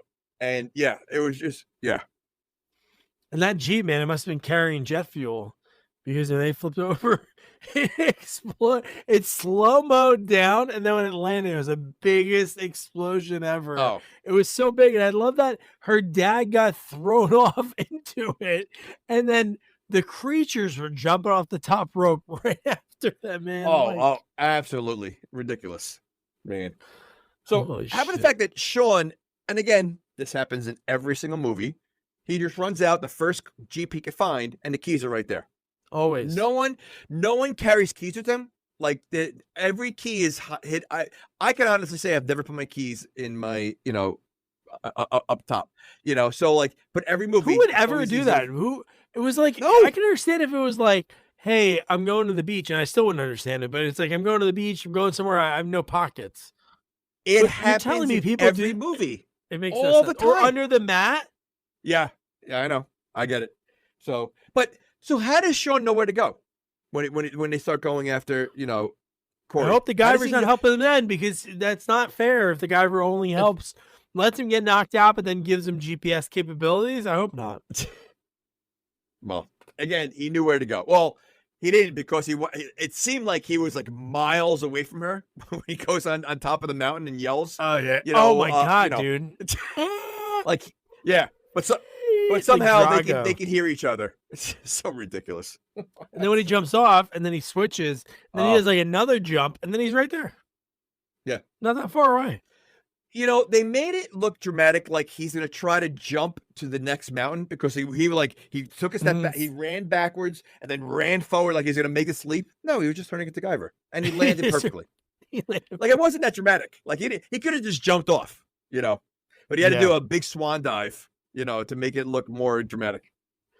Man, this tag team match, I'm telling you, I love the fight. This fight sequence was so cool because they did like the silly stuff, like him hiding in the water, him taking each one on one-on-one. Yeah. Okay, before you go there, so when he's hiding in the water, first of all, the water is knee deep, so it's not even that deep, and crystal clear. The water was crystal clear because they show you the lake afterwards, like, after the fight, and it literally is crystal clear. So, and the monsters are standing there up to their knees. How do they not see where he was? I mean, I right away, I'm like, this is ridiculous. I mean, again, I get it, but like, how is he? First of all, if it's knee deep, how is he going that deep underneath and swimming around? Yeah. Okay. What was more ridiculous, that he did that, or when he got up and he was looking at them, they were splashing him? They were actually splashing the water at each other for, I don't know if that was like something they were messing around with in a take, but it was so funny because they were like splashing back and forth. But man, again, we saw the Guyver go from like 0 to 60 because he's fighting these guys. Then he like slashes the head off of the bee looking one. Well, he also pokes the eyes out of the other one. Like, again, he fights monsters the way, like, and the brutality is what you would do, like in a violent human movie, right? And he's like, again, you don't see too many monsters losing their eyeballs, the way he does that, or breaking their hand. Like he pulled the one rhino's hand. He did backwards. the Seagal. He did the Seagal. Yeah. But you don't see that in movies with monsters. Like the fights are like very human-like, but with monsters. Yeah, because usually the giant ones, like you were thinking about, like with like the Godzilla movies, yes, like those old ones, it was like it was like watching like heavyweight wrestlers, like in WWF, like They didn't really have a lot of moves. They just did like all this silly stuff. But man, like it was cool to see like the flips. Like when he was doing the front flips over the monsters, it was awesome. But you're right. Then the way he gets rid of this one, he well, first of all, he gets bit in the neck, and we see blood. Like it wasn't like we saw oil. We didn't see like anything like the different. blood was pouring out. The blood was pouring out. Like yeah. So when so once he blows the guy's head off and turns back, he's fine. I was expecting like a mark on him. Yeah. Nothing. Yeah. Like what happens in the monster form should reflect how you are in the human form. 100%. All movies are like that. That's like the rules of like if 100%. You go, if you go into a dream like Freddy, you get cut, you get hurt, you're going to take that back. Not in this one. Well, I mean, don't forget when you're a monster though, you're made of rubber, so really whatever happens is just yeah. When they showed the blood that much, I'm like, oh, this is gonna be cool because he's gonna be like injured or alien for the rest of the movie. No, he's fine because even when he goes back into the Guyver, he doesn't have the bite marks. So inside of his pulsating zits, it's fixing itself like in the little tiny tools in there or something. So are the zits like the brain of Guyver? I guess so. They must be. See, that's why like we really got to. And again, to sit through this movie, but I have to watch the first one. I hope they explain it better. So I hope so. I'm sure we're gonna get some Guyver fans that have seen a movie and correct us on some of these things. I hope that's fine. I welcome it. At sequels only. No, it's not like it's just that we want to know. We could just be like, "This is stupid." We're like dying to know. So that'll be fun to visit. And then so the corporation, again, these people are all students, most of them only students, but they keep them all in the basement. And dude, when we start seeing them change like very slowly, the best is like when we see the one get shot in the head and we just see it fall into the ground and it's wearing the security hat, but it looks like a lizard, but it's not fully changed. It's wearing the security guard outfit, but its head is a lizard. Well, I mean, some of the special effects when the one guy changes his face when he's talking to Guyver at the we missed that. Did it happen already? It was a creature in the black lagoon. Yeah, right. But his face turned into like a monster, like a scary monster for a second. It was like a scary face. That was very cool how they did that. Yeah, no, it's cool because it says computer graphic imaging. It said a CGI. And they say that in the credits, so I'm like, wow, some of the stuff they did was so advanced. No, well, that's what I was going to say. Like, I can't imagine what the budget is, but obviously some of it is very cheesy. But there's parts of it that they were very creative on the size of the budget they had. Yeah, because I'm sure. Really I don't know what it was, but I'm sure whenever it's somebody that's in like special effects or behind the scenes that isn't a director or a producer, well, even a producer, it's more of like favors. I'm sure there's a lot of people that worked on this movie that lent their time, especially behind the camera. But no, it looked really cool. But yeah, you're right. That transformation, and when you see the face change, you could see the CG at times in this movie. But it was pretty wild. But how about when like Corey sees Sean for the first time again? Wouldn't it be like, hey, my dad is a creature? Like there's no mention of that at all. Nothing at all. Nothing. And they do such a fake out because the way you think, like I honestly thought that she was gonna die because the way like she stood in front of him and I thought he was like, he's gonna end up killing her by accident. But of course he stops like an inch from her forehead with his blade. Oh wait, okay. So there he used the blade right off the bat. But he waits for these other two monsters until the end to use the blade. To use your tricks, I mean, so again, he's using the blade at the wrong time. Like, when, he doesn't know if it's... But yeah, she should, instead of saying, no, wait, how about saying right off the bat, it's my dad. Yeah. Which still is ridiculous, but... Yeah, super, ridiculous. So at this point, this is when Sean is like, all right, in order to end this, we have to destroy the ship. And... at this point, all the government employees that the other guy, I forget the guy's name, he was pretending to be a professor, but all those people are dead because they cut to it and we see them all dead on the ground when the other guy is being captured. Because this is when we see like the main bad guy. I thought they released them. Didn't he release them or save them? The The FBI guy saved him. They saved them at first. That's what that was like okay. the twist Right. that they showed us, because we thought Okay. they were saved, and then when we saw that other guy show up with his gun and he sees Okay. Crane and the security guard, You're right. Okay. you're under arrest, and then behind them is when that big, oh yeah, so that's a different guy then. So that is the Predator guy is the guy behind. So Yes. Crane is the Yes. one that Creature of the Black Lagoon, but the other guy that was like a lot bigger was the Predator guy. Predator. Which Correct. we don't even Correct. know who he was. They don't explain any like it would have been cool to see them turn all of them so we know which ones were which. Because Yeah, the only one I knew was the Rhino was a security guard and Crane was the Creature of Black Lagoon. But no, they should have shown who of that group, because we didn't see anyone else. It should have made sense. It should have been the guy that was on the TV. That should have been the main bad guy. Like, even though he's an older 100%. guy, Doesn't matter. When we turn into a monster, there's no rules. Lo Pan in Big Trouble in Little China. He was an old man. He was That's a true. really old man, and yes. And he's still old, and he's still still doing it, man. Absolutely. The Amazing. best, man. So then we have, again, how do these things always come up whenever we're talking about movies? Like, it seems like the same things show up over and over again. And the dynamite, the old sticks of dynamite. I wrote it down. Acme Dynamite again. Yeah. Like where do people get this dynamite? You see, I guess it in every archaeologists, maybe they must have an in, because they are blowing up caves and making things happen, I guess. Do they again? This is the 90s. Are they still using that kind of dynamite? Like, I don't know. I mean, like, does the thing say TNT? Like, I'm waiting for like they have bombs also, the big round black bombs with the you know, like that also. I mean, like, it just maybe they do have that dynamite, and that's what it looks like now. I just imagine it looking way different.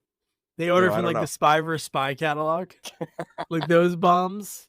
Those big black bombs with the perfect. Didn't we see a movie what movie did we see that they actually had one of those round bombs? We reviewed a movie. I can't was remember, it like Looney Tunes back in action? No, I don't think it was Looney Tunes. It was like one of the movies where they gave the bomb to, like, it was in a house. A mom was there. I can't remember. Really? But yeah, because we talked about it. Like, look at the round, like the old school silly bomb. I can't remember which one it was. It makes sense. But yeah, when the budget's not big, you have to use whatever props you have or whatever you can.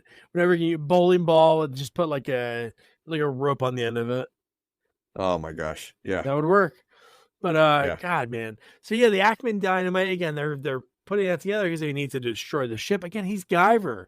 He can't use like his lasers and blow up the ship, or what happens at the end. Like, no, we have to use this old school way to do it.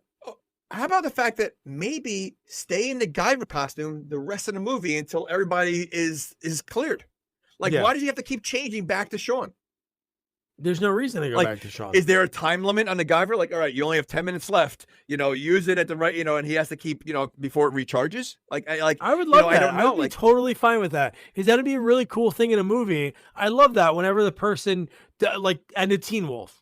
He's not going to be the wolf. He's just going to be Todd, and he's going to have to score on his own. Boom. Give me that. Maybe for the last sequence, it has to be recharged, and he has to use his own intuition and skill to win. Give me that. You know what? The FBI guy held his own with the one monster. How? So, I mean, yeah. Well, was it him or who was it? It made me laugh. Threw the gun. No. It was Sean. He throws the gun to the FBI guy. And he goes, after he gets knocked out of the hand, he catches it. He goes, here, projector. He goes, projector. The gun did nothing. Like, he shot the gun at the monster and it did absolutely nothing. I know. It's like, all right. Well, you mean the gun that did nothing on it, and then later a pipe hurts the creature?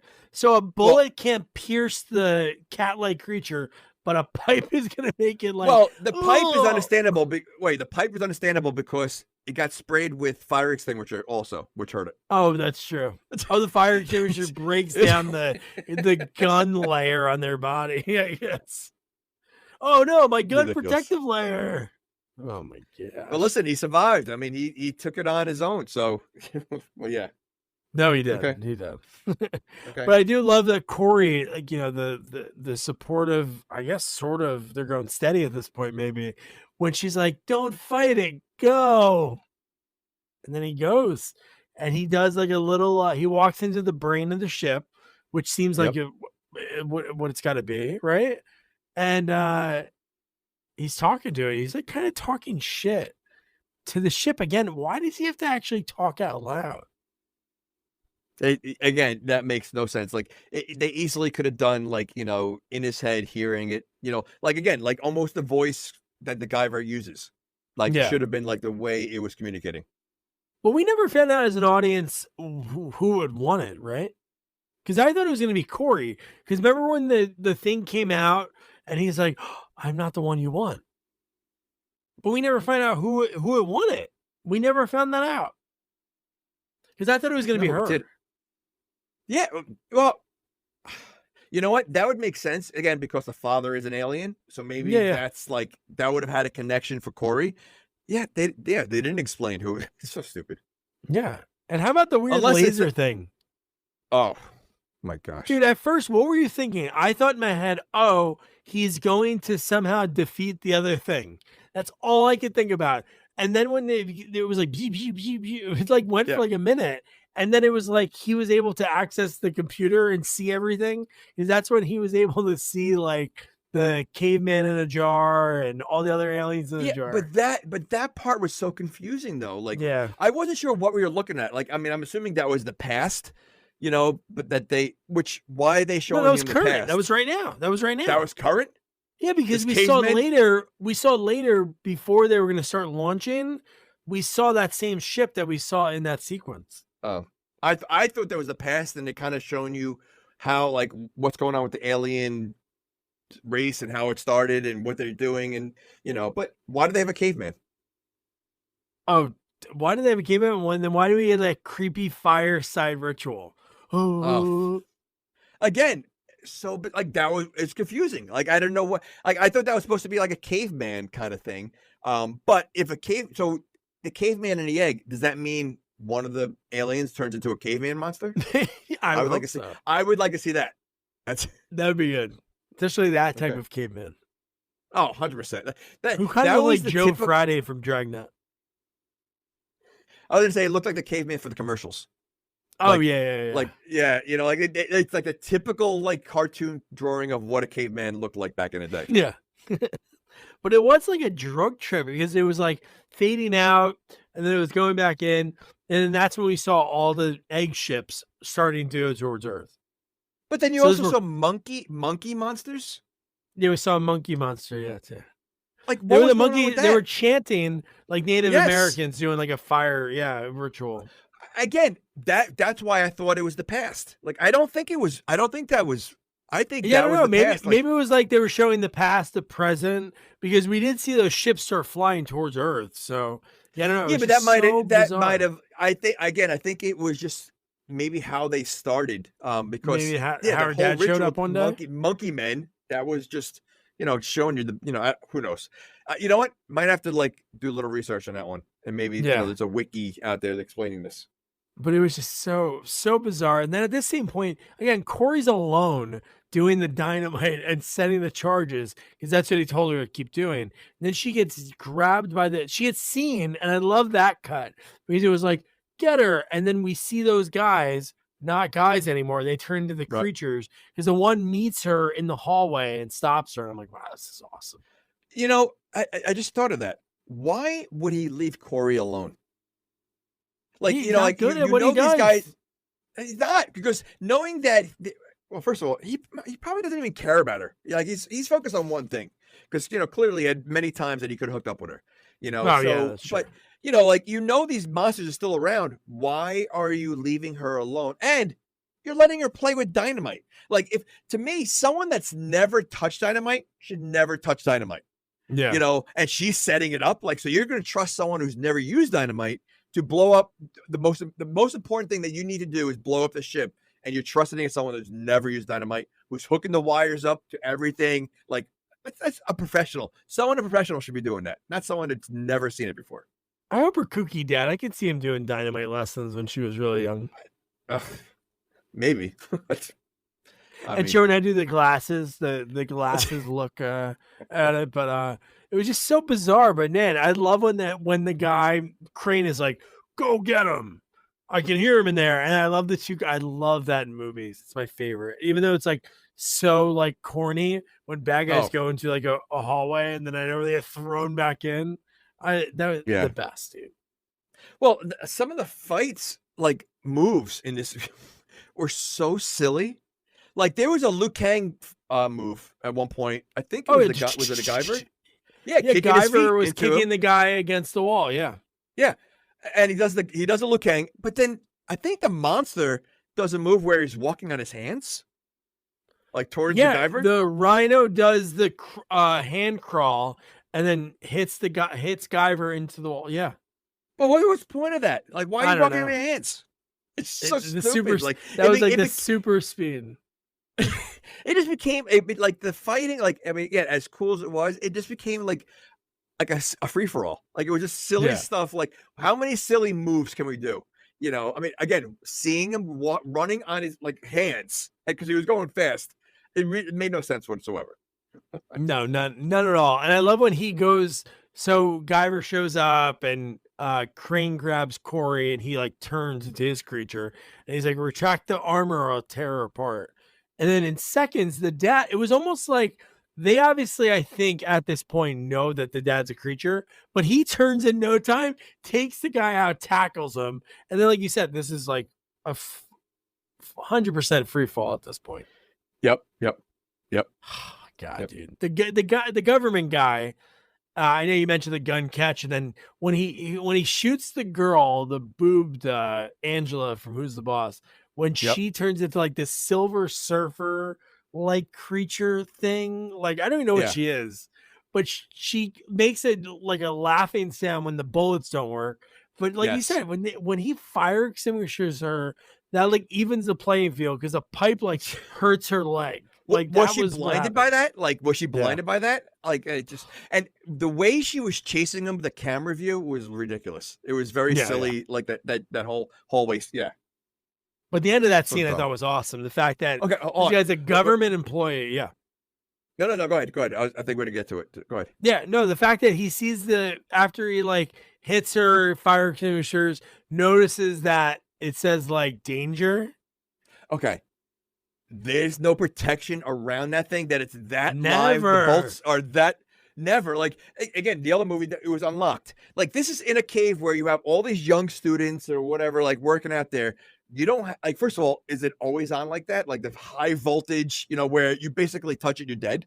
Like, shouldn't there be some kind of protection around it? Like there should be a fence around it at least. But something. It should never be the point that if you bump into something like that, you're gonna die. Like you know what? It happens all the time. Tango and Cash, the big guy with the jaw. Jason takes Manhattan. Everything. Jason just like throws the guy, and it's like, all right, the whole thing's gonna blow up now. You know who escaped it? Rambo. He was getting electrocuted, and he was able to come off. He was able to get away. And so Rambo, you can do Lethal Weapon 1 when he's getting his balls shocked. But yeah, the fact that like ball shocked. He got his chest. They were shocking. He had like a. No, it was the Asian guy who was in every single movie that was shocking him with like. It was him, yeah. For some reason, I thought they were shocking his balls. No, that was Casino Royale when they were whipping his balls. Okay. I knew they're doing something down there. But I love that after he electrocutes her and pushes her into the thing, when she turns into a human, you're thinking, and I love that, she was like showing like emotion for a second, like, and then started to like fight, and then he shot her in the head. And what was his line? Okay, this is a 90s movie. You think that, you know what, there's going to be a great one-liner here. You know, I guess I shocked you or something, like something good. No. He says one word. One word. Because he said it earlier too. He called her a bitch earlier. When he did? When she was in human form earlier. When he got caught. He called her a bitch. You're right. Okay. So it was like it was like another like, all right, cool. She just died like a cool, like shocking with you know, like guns, something, a good one-liner, and that's the best they came up with. Not good. But we do have at least one great one-liner at the end of the movie, which I thought was pretty good. But yeah, but so then Corey sees her dad, which is so sad.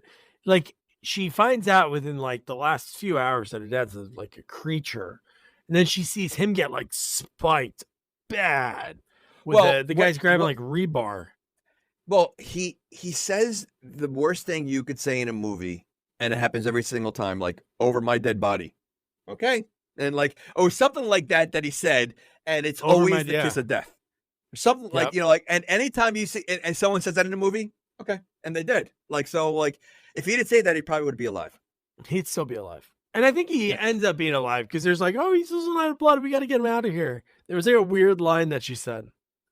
Well, yeah, but see, that doesn't make sense because if when they turn back to human, you don't have any marks on them, why would he be dead in alien form? You know what? You're right. That's so true. Because only for the Guyver, it doesn't work that way. Because the woman's severely wounded. Like, you don't see it, but she's like not able to move. She's only on the ground and she's able to move her arms. Yeah, but she was still alive though. No, she was. No, you're right. No, You're right. Okay, yeah. But one thing about Corey, I didn't mention earlier, but she always is there to help because she grabs rocks and throws them at the bad guys earlier and in this one, she grabs a sledgehammer and starts multiple times, the guys. a few times. She does it a few times. You know, it's funny. Like this cave had so many things laying around. Like there was a part where there was empty cardboard boxes, like all like lined up, like piled up. So then when he jumped off, like he would land into it. Like there was so, again, the sledgehammer. I don't know if it's the same. I don't think it was the same one because she used the sledgehammer twice and she wasn't carrying it around. So I think there was another sledgehammer. There's in another multiple room. ones. So they were hitting everything, like doing those caves. So I'm sure there's a lot of pickaxes and everything lying around. But how about when Guyver pops in, he snaps like one creature's neck, and then right afterwards, says, "Are you okay?"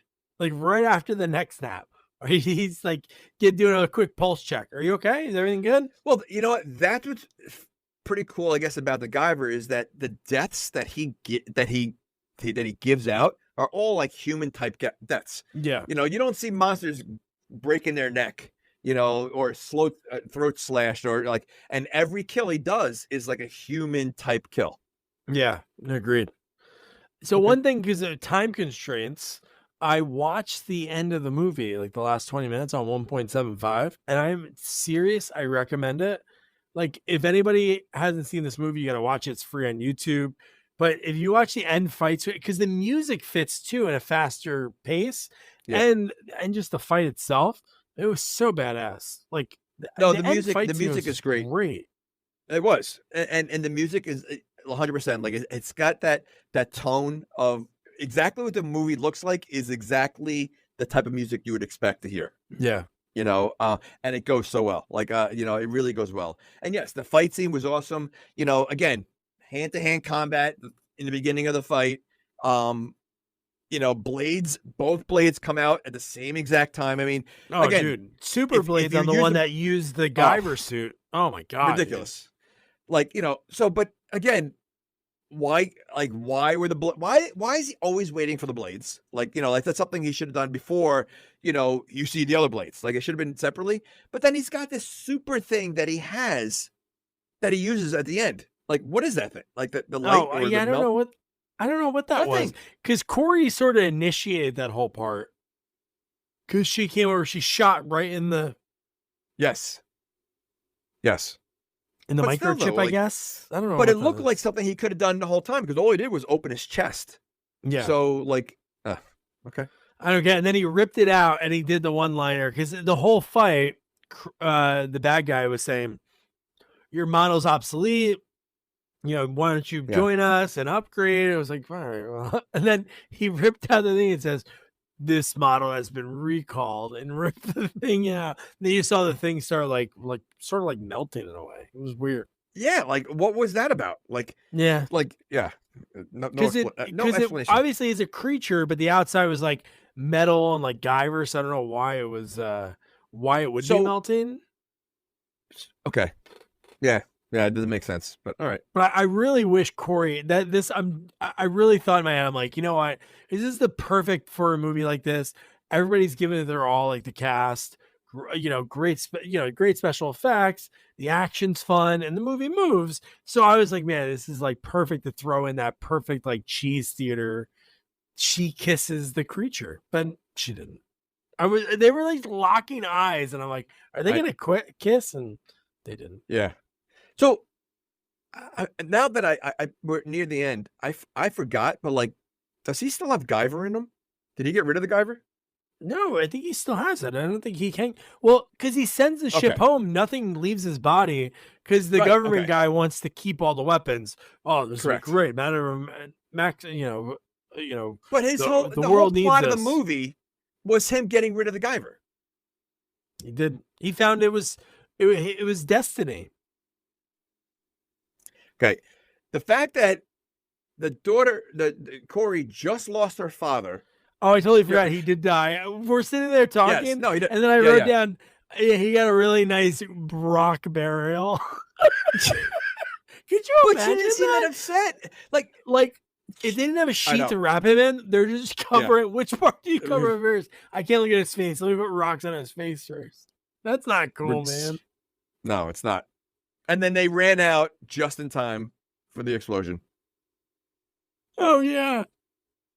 So they wanted to explode the ship, but the ship took off. The ship took off, which caused an explosion. Which I didn't get that whole thing. No, they had the dynamite there, so the dynamite was causing the explosion. No, their first plan was to blow it up, and then that's when Sean said to the government guy, "I'm going to send the ship home," which I don't get what that means because the ship's going to go back to. Eventually, maybe some bad guys can get to it. So I didn't get the whole point of that. Okay, but the fact that how about all the dynamite that they left in there? That's all set to blow up. Yeah, I know. Did you think about that? And some of it blew up anyway because some was on the outside of it. Yes. Yes. I wrote. Could you imagine like you do all this amazing stuff that Sean did, and like Corey, and even the government guy, and then you survived, but the reason you died because you didn't leave in time, like. It was because you wanted to hang out a little bit too much. They should have ran right away. Like I didn't get why they had to do the jump, and then of course, how'd they get the body out? And had they know that it was going to explode, if they weren't planning on making it explode? Yeah, I don't know. I think once they heard it start moving, that didn't make any sense. You know, how did they get the dad's body out? I know.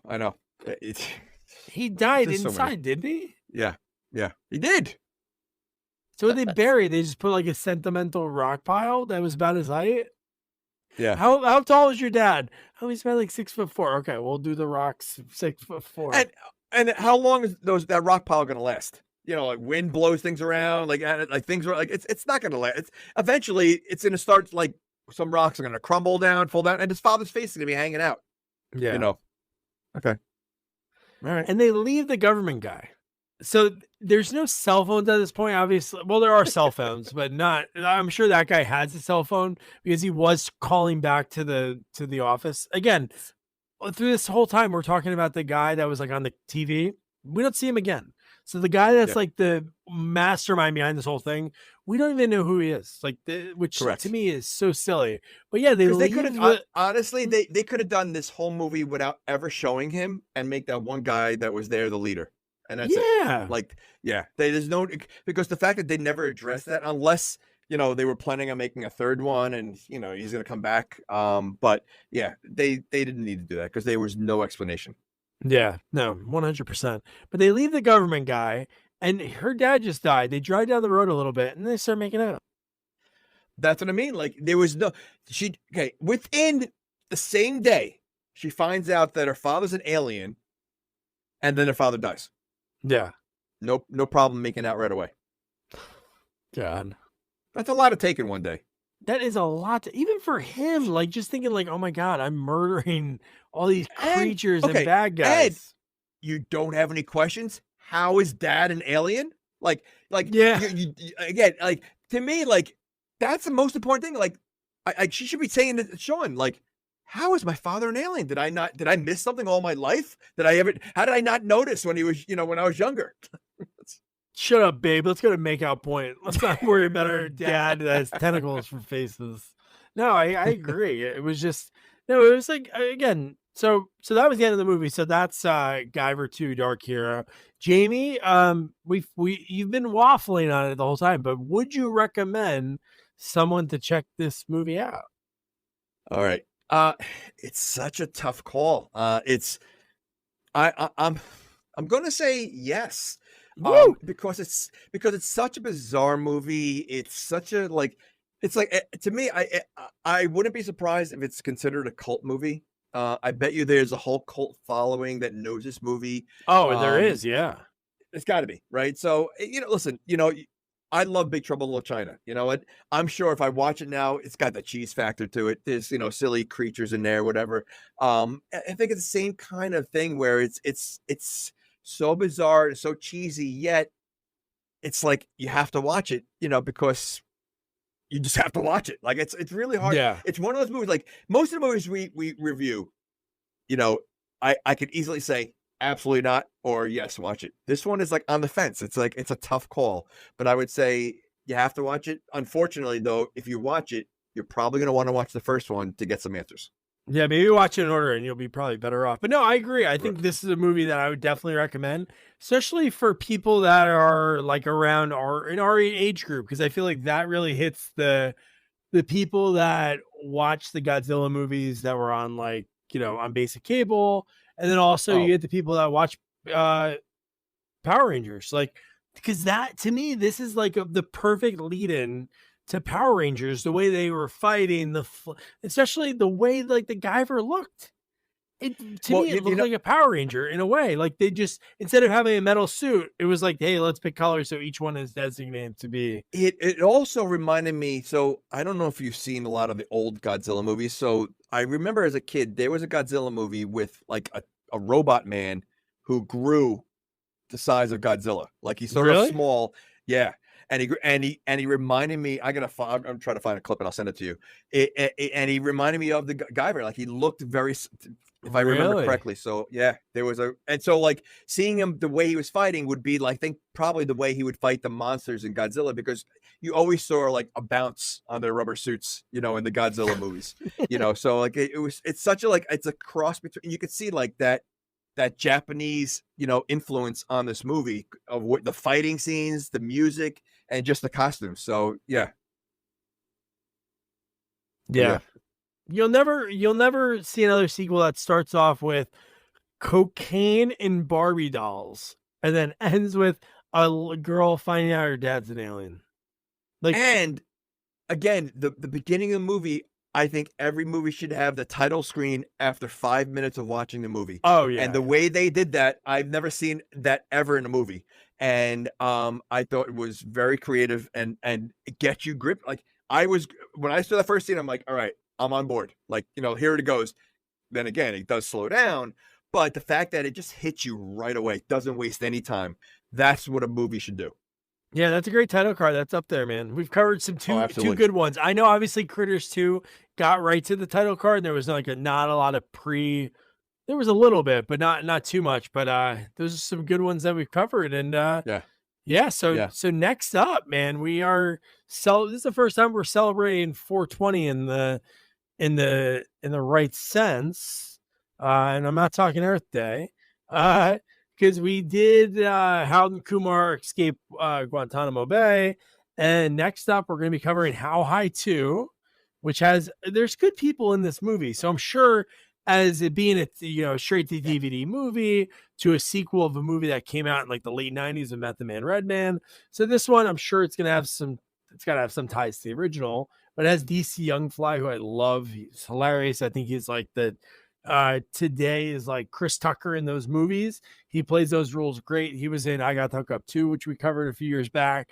Mike Epps is in it. So no, it should be fun. It should be great. And for it, Jamie got a great actress who's been in so much over the years. She plays a homeless woman, which is mind blowing because she is a beautiful lady.